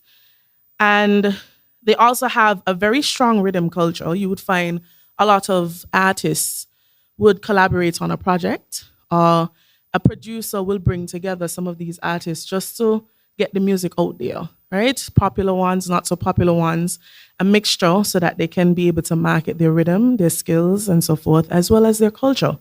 Now, carnival calendar aligning with music rollouts. Very important, something we would really like to see happening moving forward. Carnival is being announced, and we can see that production is taking place with our participants and musical ambassadors. Results, global touring, they have a global touring circuit, diaspora dominance, monetization. And I think some of that can also be attributed to when Trinidad Carnival is taking place, which is in February, and then you have everybody else is happening throughout the year. And so they're able to hop on all the trains throughout the year to market their music until their new cycle, right? But the case study of Guadeloupe and Martinique, what have they done? Compilation albums and curated sound identities. They also tap into their diaspora in France, very strong market in diaspora, similarly to what we have in New York and the UK, especially Miami, right? We have a lot of our citizens in the US and the UK who can also help to spread the word about our carnival products and our music. And we have to be able to tap into some of that. That is something we can definitely, a lot more of that. That is something I think we can definitely learn from Guadeloupe and Martinique. And festivals used as launch pads and not endpoints. So currently, our carnival is a launch pad. Our music festival might be considered an endpoint, which is very different from some other experiences across the entire region, where they use their festivals to launch artists or to support artists in their development. They don't have to be ready, but they have to get ready for major events that they have to be on, and that kind of exposure definitely assists, right? So Carnival plays a role in that, and we might need to start looking at how we're going to market other festivals within our region and get on other festivals to be able to launch our products. In Jamaica, you have year-round production ecosystem, a term that Brandon spoke about and broke down. You have year-round productions, clear industry structure. So producers, artists, DJs, and different platforms. And they also have strong digital presence before global mainstream success. And we know that's owing a lot to who they are, but also the culture. The exports of their culture is so strong and well supported by their diaspora all over the world that they get the kind of playtime recognition that they rightfully deserve. Right? These examples show that sound grows when structure supports culture. And that's something that we're also looking forward to. Again, something Brandon mentioned, structure is very, very important. All right. So what are some of the stakeholder feedback? How has Carnival engaged and what are we hearing? Artists want structure, longevity, and income pathways. We can't talk about music and the development of music without talking about income pathways. Not just competitions, but also getting them opportunities to earn, right? While they create and learn, they need to be able to earn. Producers want clearer cycles and demand signals. DJs and promoters want music earlier to build audience familiarity. And the audiences respond best when they already know the music before Carnival Week. This mirrors exactly what Soca and Zouk experienced before scaling. So how are we going to advance our music? What is Carnival's strategic view? From a Carnival perspective, we have an interest in advancing our music, and we understand what that requires. Public-private collaboration, something that Carnival is very good at. Carnival, creatives, media, tourism, tech, very important. Marketing aligned to the Carnival calendar, not after it. Digital readiness, so are we creating playlists? DJ Terror has been doing his work. Thank you very much for your service, sir. Right, as our ambassador, creating and curating playlists for everybody all around the world to listen to. We would love to see more of that. Registration, metadata, and visibility. and diaspora activation. So tapping into, as I've mentioned, the UK, the US, even Canada, and regional circuits. So Carnival sees our music not just as entertainment, but as a national cultural product. When music moves people, it also moves economies. So our long-term vision is so that our music is a cultural export, an economic driver, a creative incubator, a defining pillar of brand, St. Kitts and Nevis. So when you hear St. Kitts and Nevis, must be synonymous with our music, right? I think that's where we're going if we're addressing these issues here today in this forum. Definitely would like, when you say St. Kitts Nevis, people could identify with the music, right? Carnival remains committed to ensuring the sound grows with integrity, structure, and intention. If we don't define the sound, someone else will. Brandon mentioned it. People will go with retain. They have been, now picking here and there at it, but we need to own it now, right? Carnival believes our music deserves to be protected, promoted, and positioned by us, for us, and with the world. So when we believe in our sound, again mentioned earlier, the world learns to listen. And that is something I have uniquely experienced as well, even having gone to Dominica last October to experience World Crow Festival, right? They had 60 acts, 30 of them were Booyah acts. And it was amazing to see the support that the Booyah acts had from their own people, right? And then people visiting, all right? It is a wonder to experience that kind of support in space. The singing, the phones were out more for their acts than they were for international acts. And that was an experience in and of itself. That's something I think we definitely need to do more, own our music, love our culture, and promote our culture, whether as citizen diplomats or as creatives. All right? Thank you very much.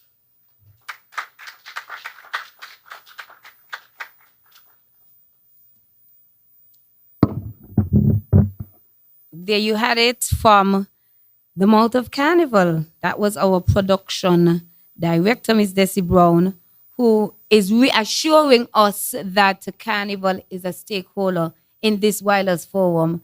And without these stakeholders, we would not accomplish what we need to. Because in formalizing, policies have to be in place. And so we need all and sundry on board. One of the things she mentioned, research. You have to check the market, what is best, what the best practices out there. How can we adopt without adapting? We have to maintain the integrity of our music. And so she's followed now by Mrs. Jean Williams Knight of the Intellectual Property Office. She's the registrar and she's our final presenter. And then we'll get to the questions. Let's welcome Mrs. Jean.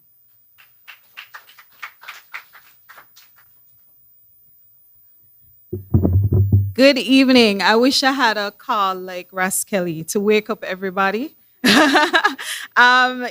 Sometimes hearing a lot of talking and your mind start to wonder and you start to think and you start, why? I wonder if we could do this. I wonder if we could do that. So now focus just a little while on this presentation and then we could really get into sharing the views. Man, I had to be the teacher in the room to be the only one with a PowerPoint presentation, but that's okay because there's something in particular I want you all to read. So I think that's one of the reasons why I did it. So I'm here from the policymakers' standpoint. So if we had to think of where we want to go on this journey, we want to see our wireless music protected, not just by saying we own it, but what strategies do we have that we could actually legally own it, that it could be enshrined somewhere, somehow, so that generations long after could look back and say, this is something that belongs to St. Kitts and Nevis. And it's not lost in the, over time we tend to lose a lot of knowledge because people pass on and nobody wrote down anything. So we're talking about the official protection of music as a national asset, and there's a little bit of the personal asset protection in it as well.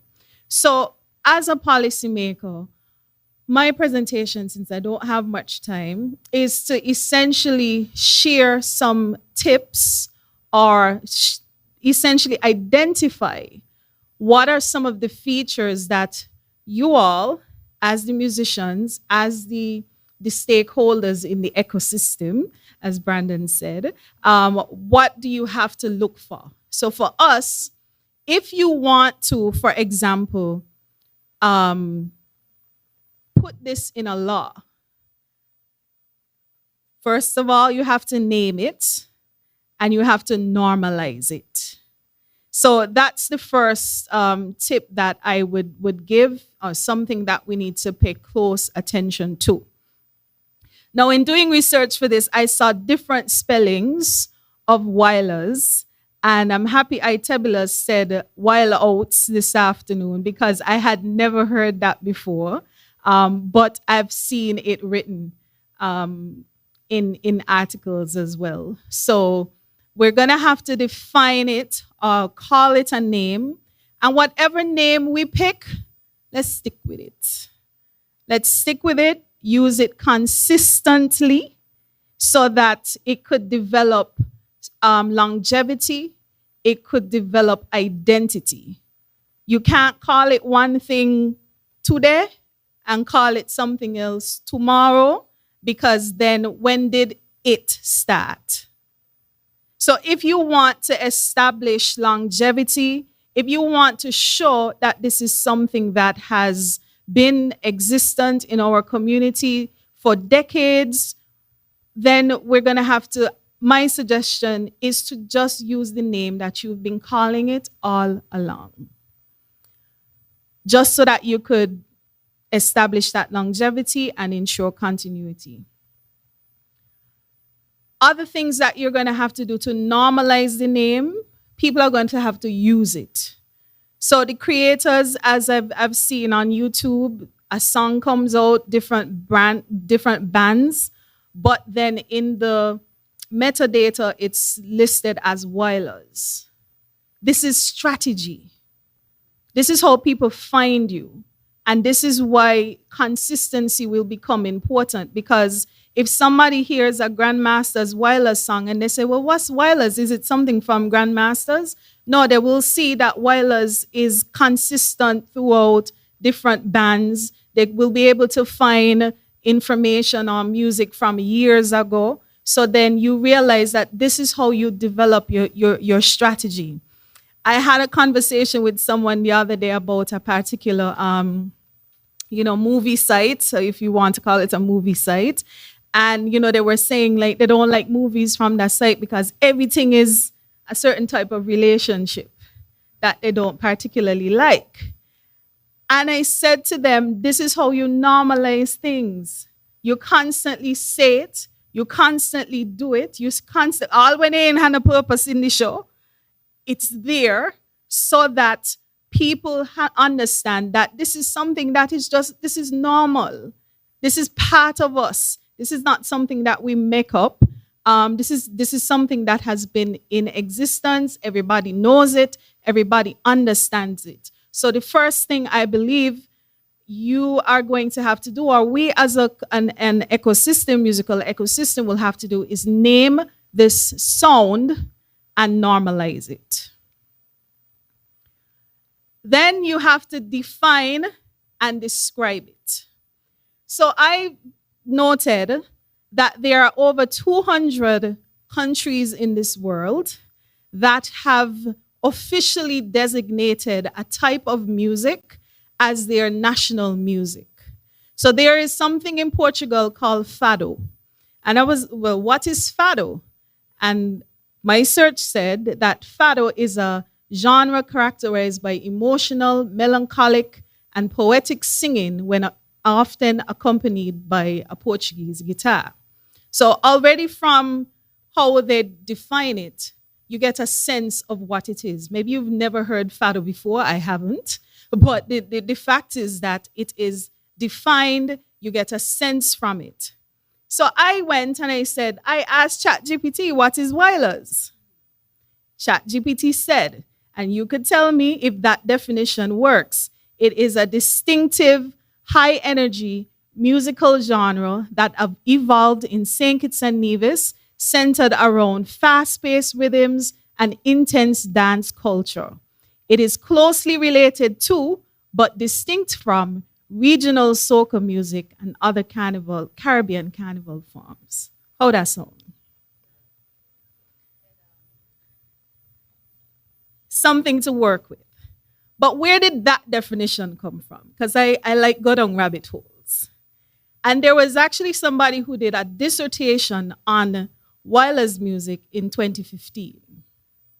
So AI, which I'm sure we all know, is essentially just pulling information from wherever it is on the internet.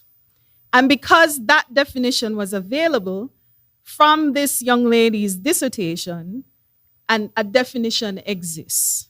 Now, this could probably be a starting point for a definition.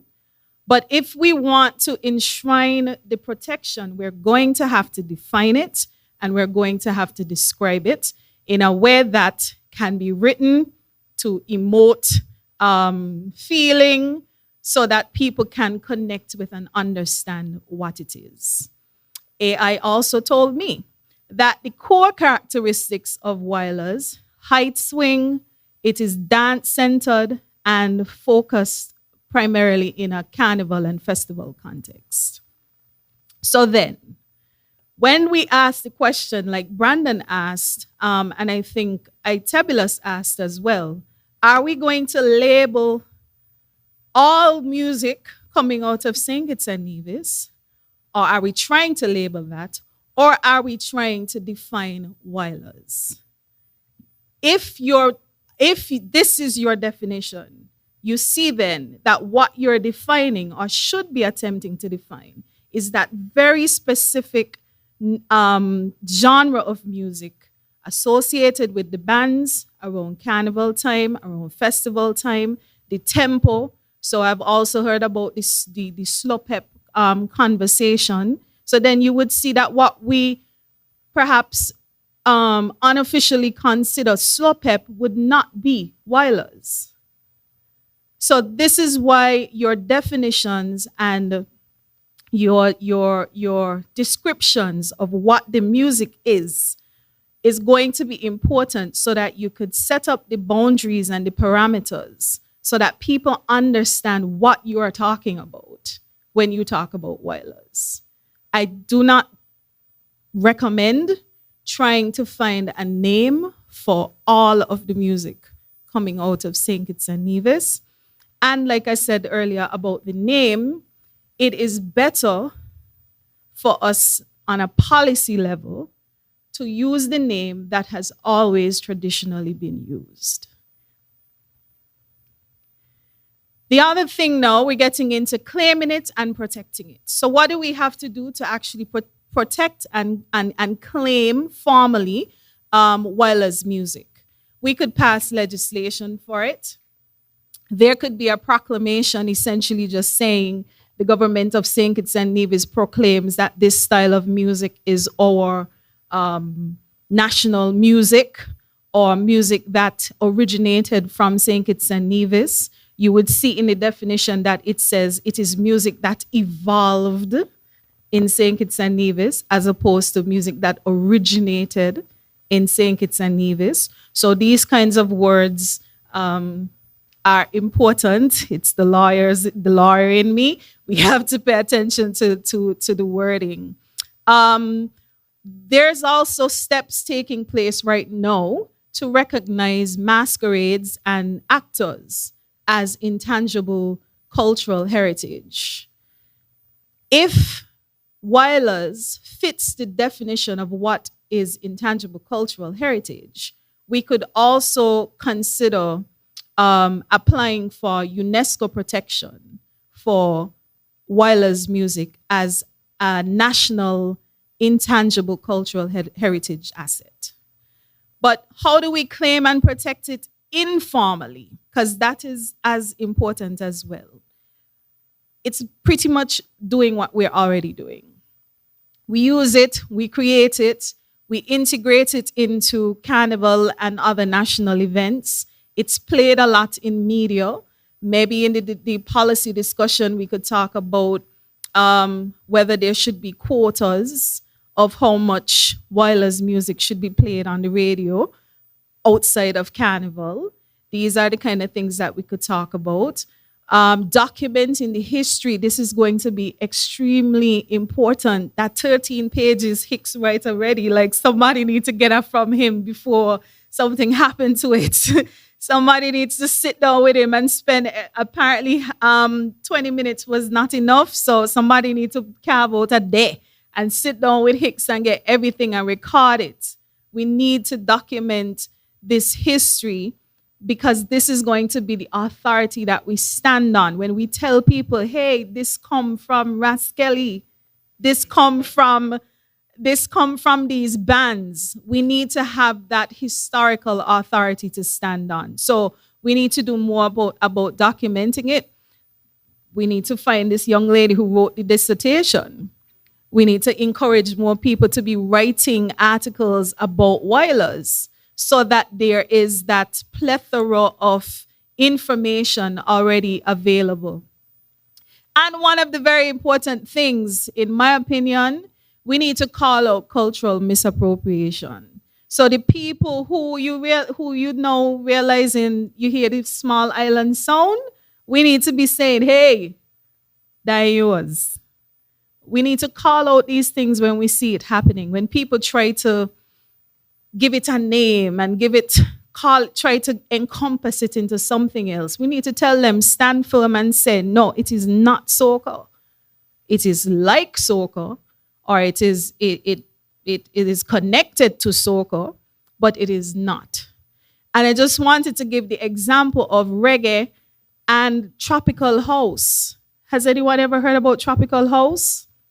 Tropical house was a genre of music that started in 2010 that had a very strong reggae and dancehall influence. But it came out to the US, and Jamaicans were not having it. There's nothing called, there's nothing we're calling no tropical house. It is reggae and it is dancehall. So that sort of thing is what we will have to do in order to claim it and protect it. Now, as a personal asset as well, over almost 30 billion US dollars was generated in 2024 from recorded music alone globally. $30 billion. We're talking from streaming, we're talking from downloads, physical copies of music. And then you hear in the context of the Caribbean, people are not really making money off of music. Yet it is being used, yet it is being loved, and everybody wants a piece of it. But just like Desi said, and Brandon said as well, we're going to have to consider how the flow of money relating to music is going to be improved. And I say categorically, if you are a musician and you do not understand copyright, it's like running a restaurant and not knowing the prices of food. This is the basis on which you are making money as a musician. The onus is on you to understand what you can do, what other people can do with your music, so that you can capitalize on it, but you could also prevent yourself from getting in trouble. And I just have to say, the sampling culture that we have, using other people's songs and kind of remixing it, that is dangerous and illegal. So I think that's something that as we think about professionalizing and getting better, our sound, the things that we create, they're good enough. Believe it. We don't have to always run to the things that we think are popular for people to make connection. How much people were singing Drop It? this Christmas. And then the last thing I want to say is pretty much there. We have to consider strengthening and building around wireless music. So we have to consider professionalizing the sound, and Brandon spoke about that and Desi as well, to grow distribution.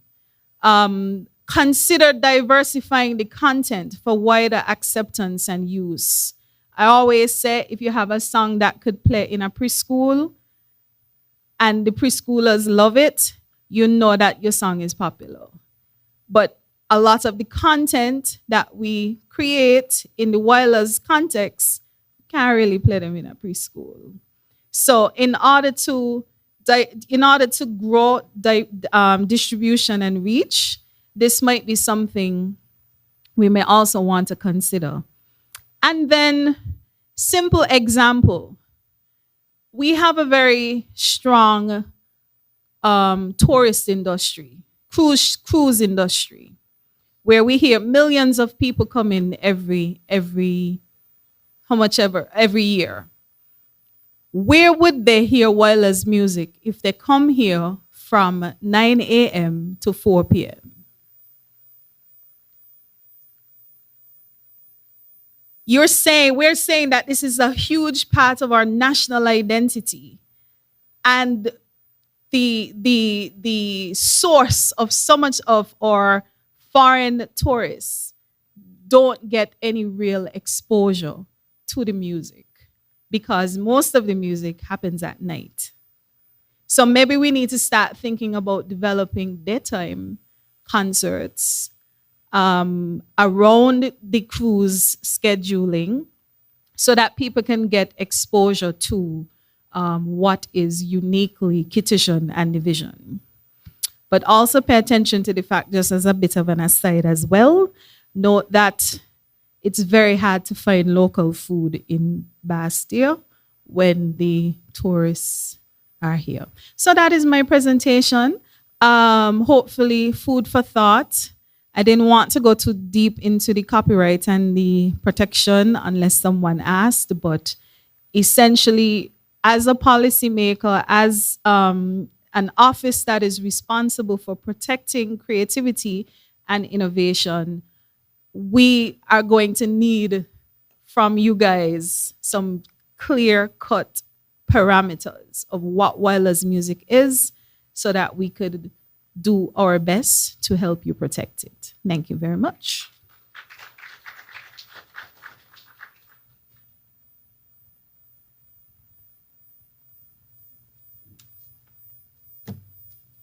Only one question I have for Gian, Song what my good friend here sing, right? I don't want to close my eyes. I don't want to fall asleep because I miss you. And he pep it up. So that's legal? Lucas? Just saying. That's Grandmaster's theme of, pepping up the place with the love songs. So I like it. I'm just saying. That's Gian work, not mine.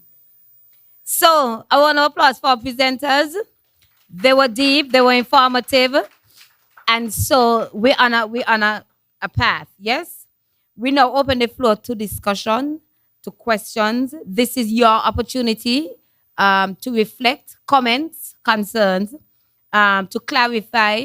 It's your contribution. We encourage a respectful dialogue. We encourage diverse viewpoints. We encourage collective, shaping of the way forward. And so we have a hand. I see two hands already. I love it already. If I may, we're going to take Miss, do I call by names? We can go to the center of the aisle. I would ask the presenters that went before to stand by. We'll bring a mic to you as well, so you can answer from the presentation before or from the presenters at the head table, and you can give your feedback. So we'll take in the crowd, and we'll take those online. Yes, you may. Good evening, everyone. I am very excited to be in a forum talking about music things in St. Kitts and Nevis. Big steps for all of us, and I'm happy to be here. Yes, this is a new age and a new time. I have two major questions. My first question is more towards the presenters that came before. As a music teacher in St. Kitts and Nevis, when we go into the classroom, reggae is created comes from Jamaica, and this is what creates the sound. What are our distinguishing factors of the actual sound? The cowbell was mentioned, the iron, I didn't know iron was involved. The iron was mentioned. Is there a specific type of BPM? What is the texture of our music? What is the timbre of our music? Like, how do we tell the future? This is, whatever the music name. This is Wilders. Are all Wilders fast and is Wilders only played at Carnival and Music Fest? Or can Wilders music be played in a cafe at rituals for breakfast? So that's the question I had for Rascaligan. Here the man. Well, we have Itebulus and Wingwolf still Right, here, so okay. they can.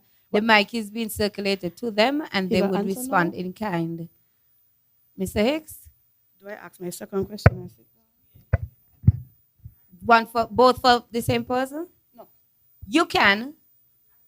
Okay. So my second question is more to. No, it's the same question. So let's just. Okay, music teacher. Thank you. Thank you as well.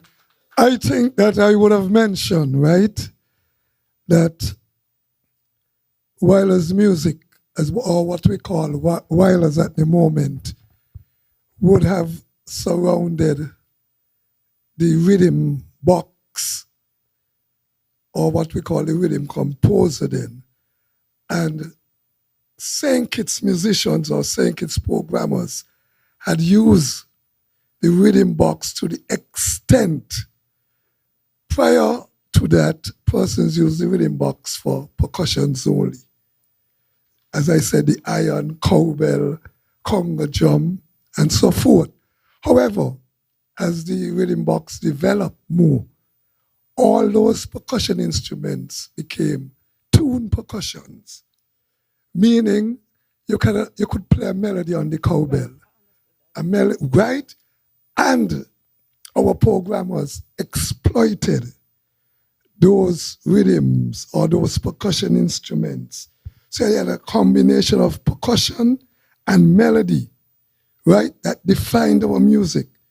It was so distinctive that it changed the function of the guitar and the keyboards, those chordal instruments that assisted in creating rhythmic patterns took a different role.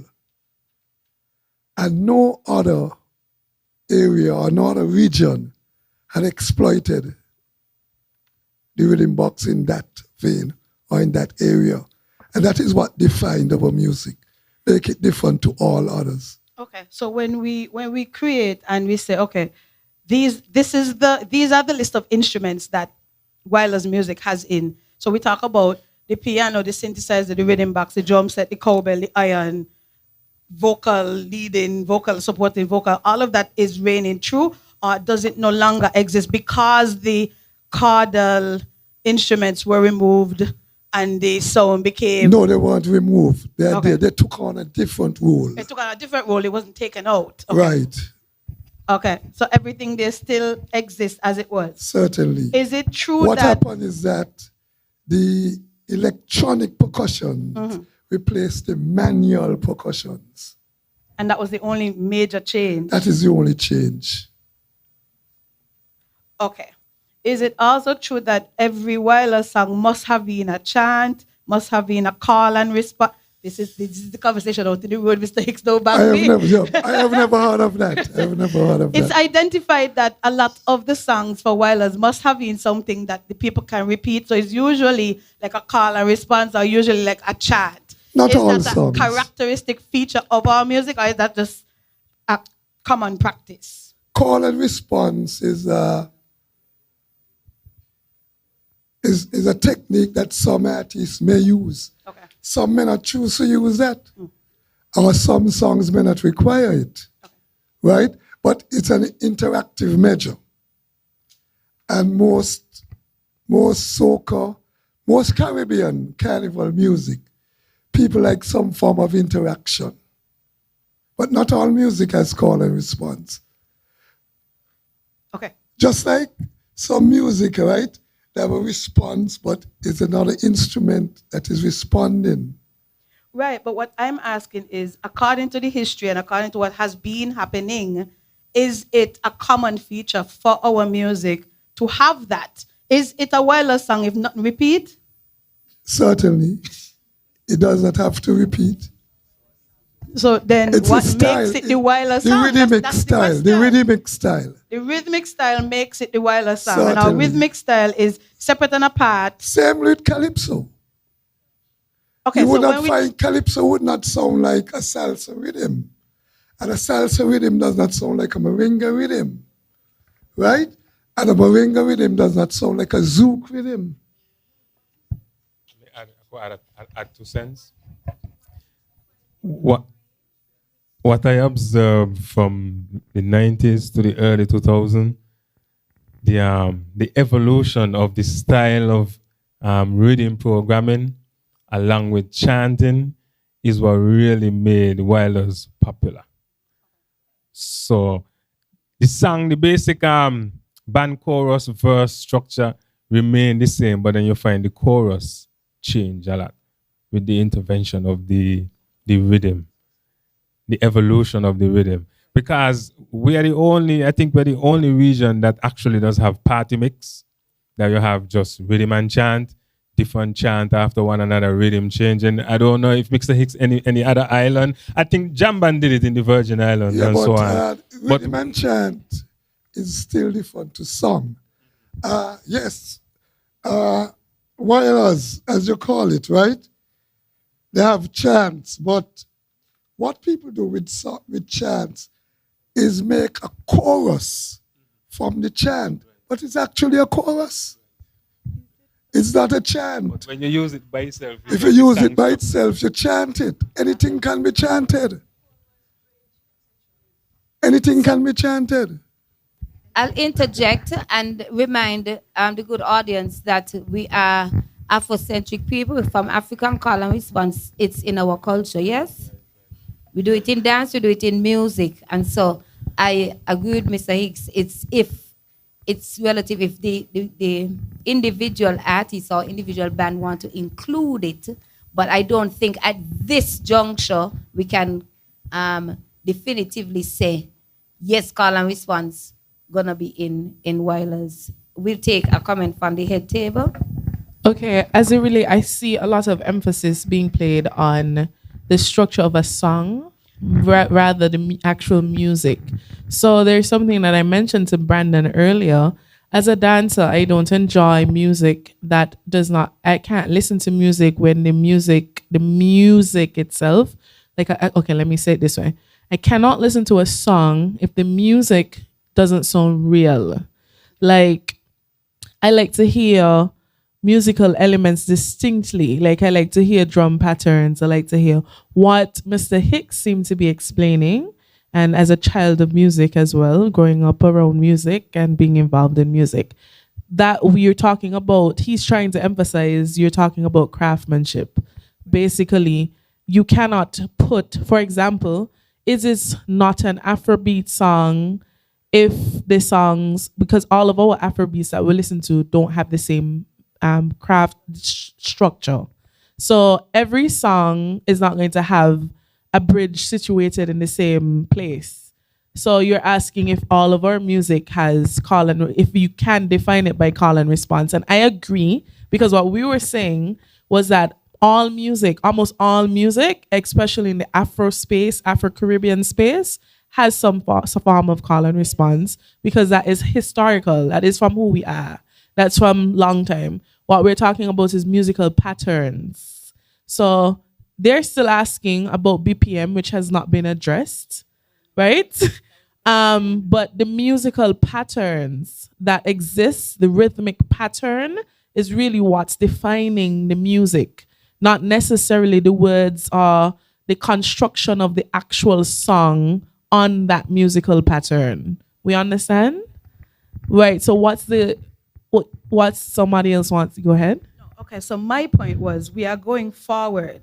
Uh-huh. What as a musical teacher, what Right. do I go into the classroom and tell the student this is what creates the music? Yes, we could talk about craftsmanship. We could even talk about the call and response, because any element could be used to enhance the music. Right. But what creates us? I think the musicians have to be able to teach the rhythm pattern, because Booyah is not Zouk and Karas, right? So those three have very similar elements, very similar because they're coming from French origins, right? But they're not the same thing because of the rhythmic patterns. So I think we need to educate. You have Stickle in the room, you have Wingrove in the room, you have, I don't know if Azam might be able to assist because of his musical knowledge and exposure, but the rhythmic pattern, because I personally can't explain it, but Wilders when you hear it, but then is there sustain somewhere? Do the drum come where? The cowbell come? Let's go. The culture? Check one. Okay, before we go into the culture, Just something short. Something short. I feel like we ain't mentioning the culture in terms of, we just said earlier, we're heavy on a band culture. And this band is what really bring this wireless thing to the forefront. Right? So basically, thing asking like the chanting and so. The way how we build music, it's true we have a heavy band culture we play with every weekend. We build chants and rhythms. And from them chants come songs. Pumper live in St. Croix and Pumper does say the same thing when they go in Trinidad. That is how we make a lot of his songs. From performing in the Virgin Islands with the band culture. He hear with him and he say, Aisha, bend right over. And then, okay, I have an idea. Then he makes a song. And then the song come big. I think that is how we think is like, we have a band culture. So because of the band culture, like it's different to like an artist in Trinidad, basically, who just go into a studio and make a song.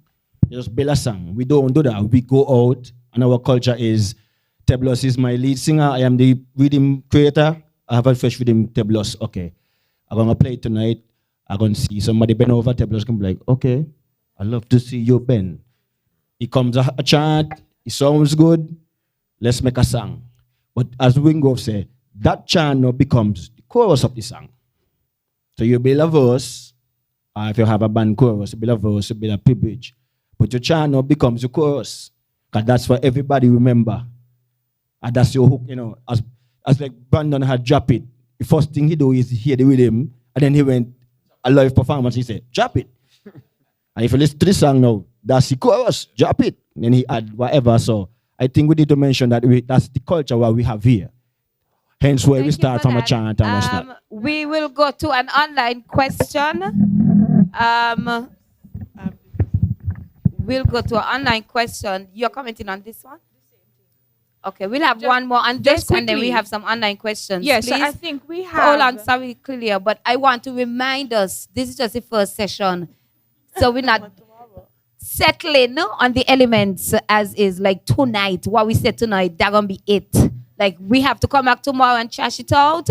We have another consultation to trash it out, and then we have So we this is appetizer. Go ahead, my love. Awesome. So I think what we need to also be aware of is the gap between the musical academics and the cultural practitioners. And so sometimes the fact is some people learn by ear and some people learn how to read. And so there could be some type of disconnect in between, because the perspective that Siko was just talking about is like the retrospectively, right? So you have a chant, you make a song from that. But from the academic point of view now, you want to have the fundamentals first, and then you build the song on that. So that's the gap we're trying to bridge. And I'm a music teacher as well, right? So I want to know, what do I teach my kids? And what perspective do I do it from first? Do I say, I'm going to bring in Stickle, and I'm going to bring in Azim, and I'm going to bring in Rascally, and this is what they are actively doing in this space. And then, as the musical practitioners or academics, we could say, this is how this song is broken down. He have a call and response. That's the first verse. Then you have a hook. Then you have a chorus. That's also probably another call and response. You have a bridge. And there's a range. It's not just one thing. So one song could have many elements from an umbrella. Correct. So being able to identify and be aware of the fact that there are multiple things, a myriad of things to consider, I think is one thing that we need to level down on. Because of one word, we are creative. So there's not one way to do it. Thank you for your input. We have a question for Mrs. Knight from our online audience. What frameworks are in place or needs to be in place in St. Kitts Nevis to legally incorporate sampling? What frameworks to legally incorporate sampling that needs to be in place? And then we'll have Jamco after Gian finish. Right, when you're talking about sampling, you're essentially taking somebody's property and including it into your property.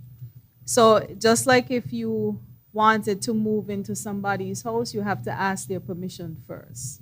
So essentially, that is what you have to do. There's not necessarily a framework per se, except that you need to reach out to the rights owners and ask their permission to integrate their property into your song, whether it's the music, whether it's the lyrics, the melody, whichever one it is, because you would see that persons are becoming very litigious now, especially in the region. People are suing people for copyright infringement. As Kelly says, mine. Right. So yes, the argument is often, well, I have created something new, but you have based your new creation on somebody else's property.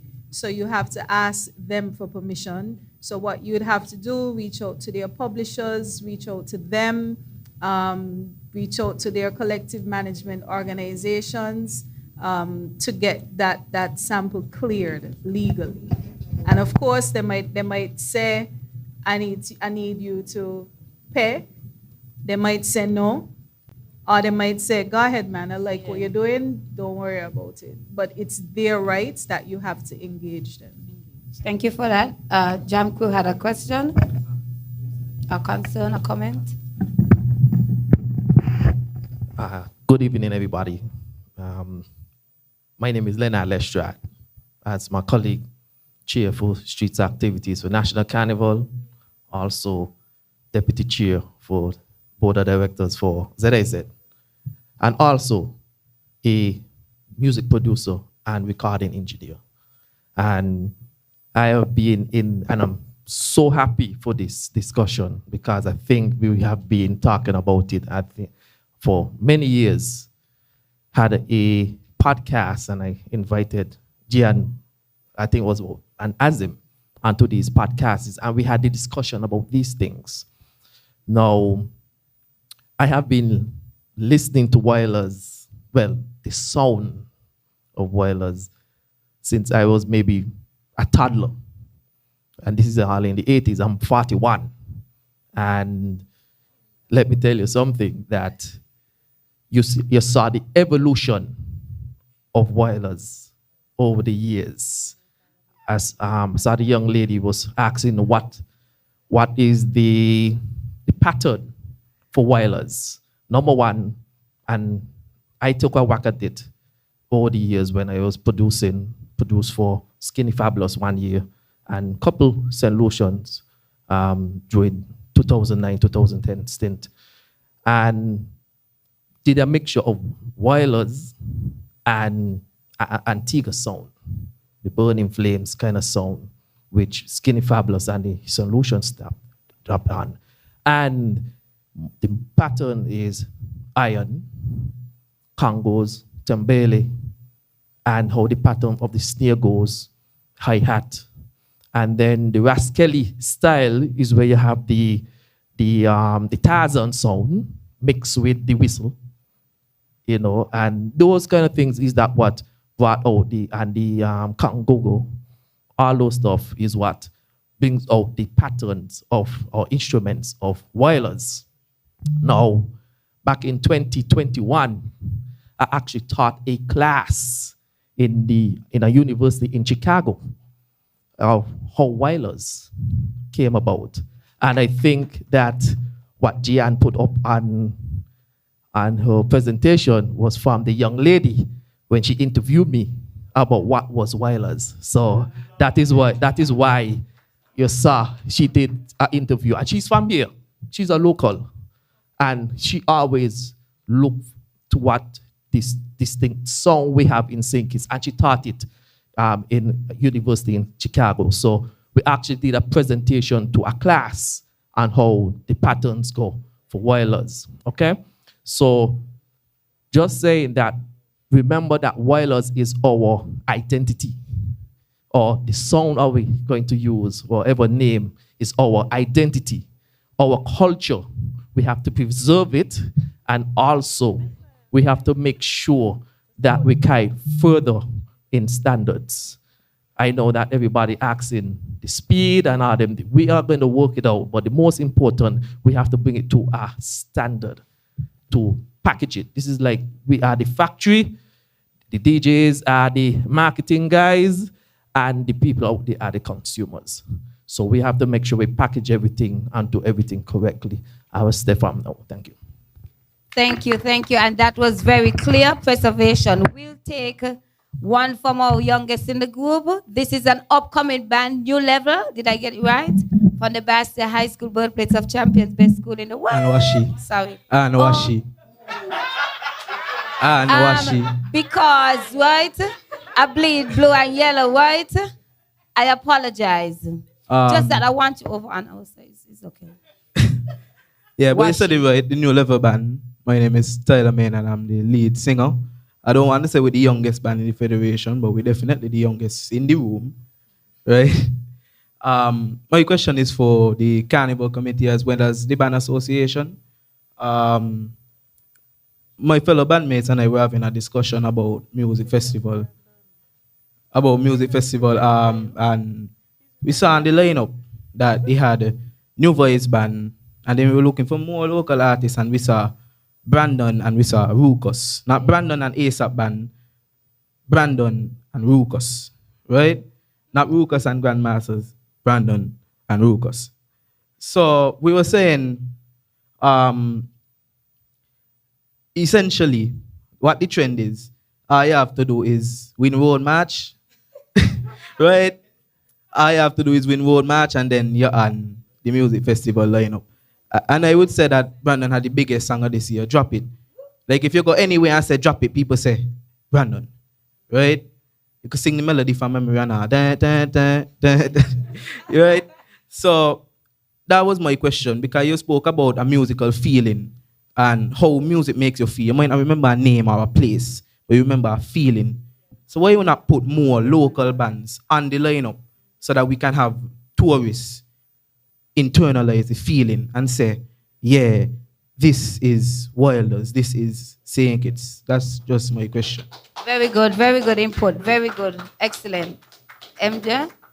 Good night, all. I think one of the things I was listening Mr. Hicks earlier, and one of the just MJ, 6 feet champ, 7-time champion. So Mr. Hicks mentioned something very specific that I think everybody's missing, and I think it's tuned percussions. Tuned percussions, he said. And that for me is the identity, right? The tune, because a timbali could go from A, B, C, D in terms of the music notes. On a raw percussion, you can't do that unless you rubbing your finger across and them kind of things. But he said it took from the live percussion, put it into the rhythm box, and it became tuned percussions. That, for me, is our sound, whether it's slow or fast. Soca, power soca, groovy soca is soca. we don't need to worry about BPM. So that is out. Wireless is the whether we want, because nobody can say that is soca because it's slow or it's soca because it's fast. No, it's the sound. The rhythmic pattern was the next other point. The pattern in which we place with different tuned percussions, right? Again, music is sound, guys. Craftsmanship, words, and everything, that is the artist putting his spin on the music, right? So, just on TikTok, we have this trend or this music thing that Boyan picking up. All the R&B stuff that they're adding to their music. And on TikTok, is it R&B or is it now Boyan? It's a Boyan cover of R&B. What makes it Boyan? The craft of the lyrics or the sound? The sound. So therefore, I'm getting to us that move away from lyrics and chant and all that. The sound is what makes whatever the genre is, right? And that is it for me. Like we asking, and Ruka said it, out of the bowl, we hear the cobble, tuk tuk tuk tuk tuk tuk, and you start and the iron coming, tuk tuk tuk tuk tuk tuk tuk, and the evolution of that, these guys, Hicks and Bogner and all of them, in the wisdom, Raskelly and Stickle and all of them. In the wisdom, evolutionize the sound of that, put it into the rhythm box, whoever genius came up with that thing. And then the creativeness in us as kiticians, one here and do we own thing, and we figure up the sound, not figure it up in a bad way, but we put it together in a way that spoke to us as kiticians, right? So I think that is it for that. Wireless. This is the first time I see that spelling though. I see WYLERS before. Wireless. Wireless. I like that one. No, I'm being very honest. But the name is that. But the sound is what I want us to focus on. The pattern is a feeling. I don't think you could structure the pattern. I don't know as him could. Like you want to structure the pattern? I don't think so. But the identification is the tuned percussions. Who else use tuned percussions? Right. So I think that's what Hicks was saying. That's the major point. Okay, music teachers. There, right? Come back tomorrow in the plenary, and then we're gonna get another question online, and then we have Mr. Stanley and Issa Kamal. Yes, our online. What I think this is Mr. Hicks. What era are we trying to define? I think this was earlier. Is what Elimat did in 79 the same as what Tobap did in 25? Or anybody? What's the question? What era are we trying to define? Are we trying to define an era? That's it. Yeah. Somebody just I'm said at that. loss. I'm at loss. Right. Use the mic, Jen. Can we use the mic, please, so the online can... Well, I think in Hicks' presentation, he mentioned, I think the name of the song from Small Axe was, what, Jam It Till You... Oh, yeah. Yeah. Jam Till You Flash It. We might need to bring back that one there. Yeah. The name song. But I think the question is trying to identify almost when this wireless started and we moved from. But just to kind of move forward on that a bit, bear in mind that all of these genres, like they evolve over time as well, right? I don't know if Rashati I, who is credited with starting soca, would recognize what Voice is doing now, No, yeah. right? I definitely Fellow Kuti, who originated Afrobeats, not gonna understand what Burna Boy is doing now, right? And so I think yes, having that timestamp or that song, because I think that is important, right? Because this is the first time I would have heard that particular song kind of credited with the start of the song. So that was very informative for me. But if we decide that that is the song that kind of started this thing, then I think that kind of answers the question Yeah. from the person online. And I think that's where documentation becomes important. So this was the music of this time, and then it evolved into And this. Marcia, it also helps in defining the sound because he said in the mid 70s it started with the rhythm With the box. rhythm box. Right. So that is part of the definition of the Yes, sound as well. yes. If I could kind of add to what Jan said, because I think MJ really touched on it, expounding on what Mr. Hicks said. For me personally, and this is a personal thing, of course, as somebody who consumes the music, the identifying factor is really the tuned percussion, and not only just the tuned percussion, but the way that it is used in terms of, to use musical language, staccato 16th notes, right? So for the teachers that had that question, I think that really is the defining factor. Even when I speak to people from other islands about the music and how they consume the music, that is the thing that they point to. Not necessarily the drum pattern, but the use of the tuned percussion and the fact that it is broken up in very staccato, very consistent beats, right? That in itself, once you hear that, as a matter of fact, even before there's a beat playing and you hear that tuned percussion, you know it's a wireless, without anything else being played, because it's very unique to what we do here. So I think just like we have to credit the evolution of technology in some other genres, then I think we also need to credit technology in the evolution of our genre, meaning the rhythm boxes. That is a very integral part of our song. So we need to acknowledge that and understand the way it's used. Thank you, thank you, thank you. Nice, healthy, informative. Hello? I just want to be clear. You were finished with your comment? Okay, awesome. Stanley, you can go ahead and then we go Yeah, back it take a online. long time for that. I use prejudice more than anything else. Our culture and the wireless and everything in with blood.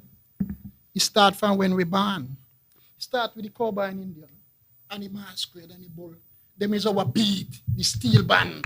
That is what we hear. That is what make us. With the Indian, take your bundle and go wild. Go wild, cowboy and Indian. That is who we are. We start with string band, big drum, and five, and quattro, and that. Them rhythm back. Stan, you have to use the mic. To take the word over. And exalt themselves is not really necessary. The culture belongs to all of us. The music come from our forefathers. The rhythm box, the Congo drum, the handmade banjo is greater than the modern instrument that the colonialists is trying to steal from black hands. Our steel band, made by black hands, is Japan. I got the biggest panorama. Put a bar on your culture, starting from the folklore thing that nobody has used it and abuse it and exalt it over you. It's the same thing with the wireless. Or somebody gonna take the wireless band, run it, name it, and we may remember that how we started. So give me your desktop and see what you have. And don't forget the grassroots. I say Indian bundle and go wild. I saw the wireless starting with blood. Cowboy and Indian go wild, go up a house roof and jump off. That's who we be. Yeah, Ringo Fix and Kelly and them boys, they're saying this and that and so. We start with the orchestra band and the steel band and them thing. That is us. He come in and saying, this is me and I'm a music teacher. No. The music start from man who couldn't read music. The steel band no have an F from B and J when I was a child. You never had nothing. So we are trying to say we is this and we is that. We got to say who we are. The wireless start from way back in the masquerade. An African tradition brought to us in our blood. The Cowboy Indian, the snare drum, the bongo drum, the djembe drum that were forbidden from us. Black hands who don't play djembe drum. So safeguard your culture and make sure nobody else take it by Japanese. They got the steel band, the guy in the biggest panorama. So safeguard and write to UNESCO. Tell them it's grassroots. Right. We'll have Brandon to comment on that. That's a very heavy input, and Sickle would have alluded to it. Yes, Our I would culture like to is say, give this guy a round of applause. No, because when MJ was speaking about the tune percussions, one thing that I would say personally, in my own research and my own inquisitiveness, I would have realized that majority of the band rhythm, I would specifically speak to Raskelly's rhythm style. You hear that bull percussion driving that behind there, the tung tung tung tung. When you listen to folklore individually, you hear that same thing. So I think what he said really in a nutshell says that our style now is just an electronic version, a more modern, evolutionized version of what folklore is. And then with MJ being in the room, being the leader of a steel band, one of the main sounds that we would have used for years is the steel pan. The steel pan, and you blend it with some iron and other different percussions in the same tuning.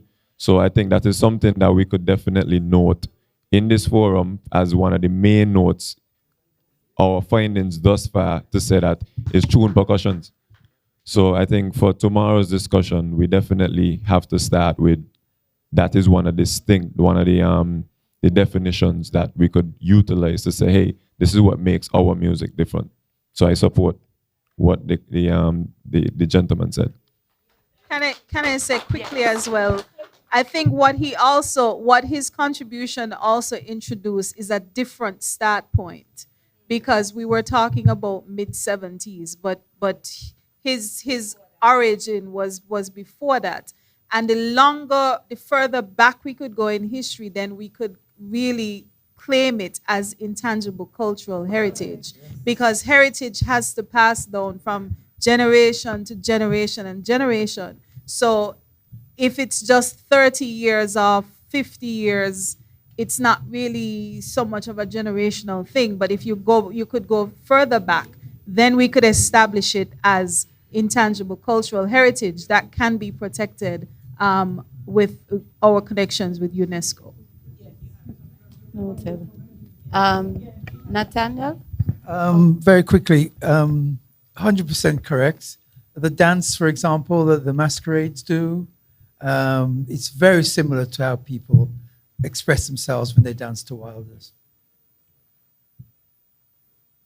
Thank you. Good observation. Oh, sorry, my turn now. Okay, Yes, great. sir. All right, good evening, everyone. And I know a lot of persons get very turned off when the academics start to speak. However, if that is you, then feel free to get your popcorn now. Yes? I'm going to try and consolidate everything that I have written down. Sorry, I need to stand. I'm going to try and consolidate everything that I've written down, because I feel like this has been a very significant forum. We've definitely had a lot of historical facts being laid out in terms of the artist perspectives from the Weilers and all of that. I want to begin by saying this: symbiosis and ecosystems are very important. You feel me? And I love the fact that Brandon was one of the first facilitators to really bring that out. And I'm saying that to really signify how important it is when we have these kinds of discussions to include both academics and practitioners, so that we can have a combined effort in terms of how we move forward with institutionalizing what is Weilers on a global scale, right? Now, education and industry can be two distinct but very coalescing factors when it comes to this discussion. So I'm happy that we're in a room that acknowledges all of that. As an academic, I'm going to say this. While I agree with certain points that were stated earlier, there are 7 foundational elements that much of the accreditation boards across the globe recognize as the foundational elements of music. Ask ABRSM and all of those other people, right? Hold on, no, let me go back to my book here.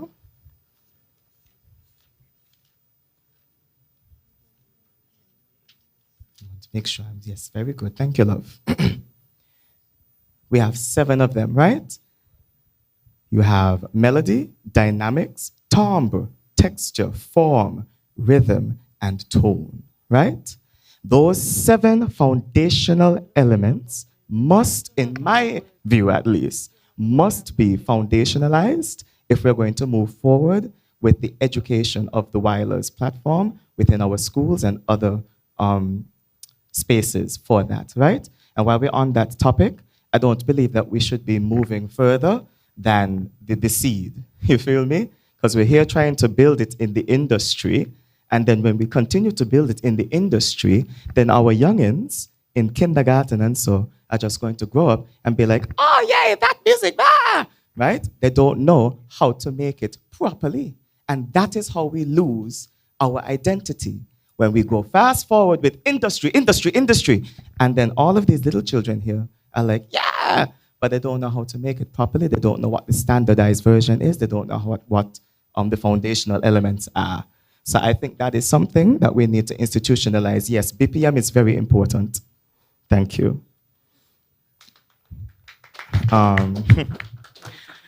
One thing I wanted to also highlight is how are our public agencies having discussions with very pertinent players within the game, like distributors and all those persons, to really advocate and advance the genre that is wireless. You feel me?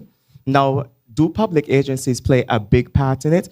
Maybe not. How did soca get into Apple Music? It's because of Marshall Montano and how he continued to popularize it throughout the globe and all them. That had nothing to do with the National Carnival Organization of Trinidad and Tobago.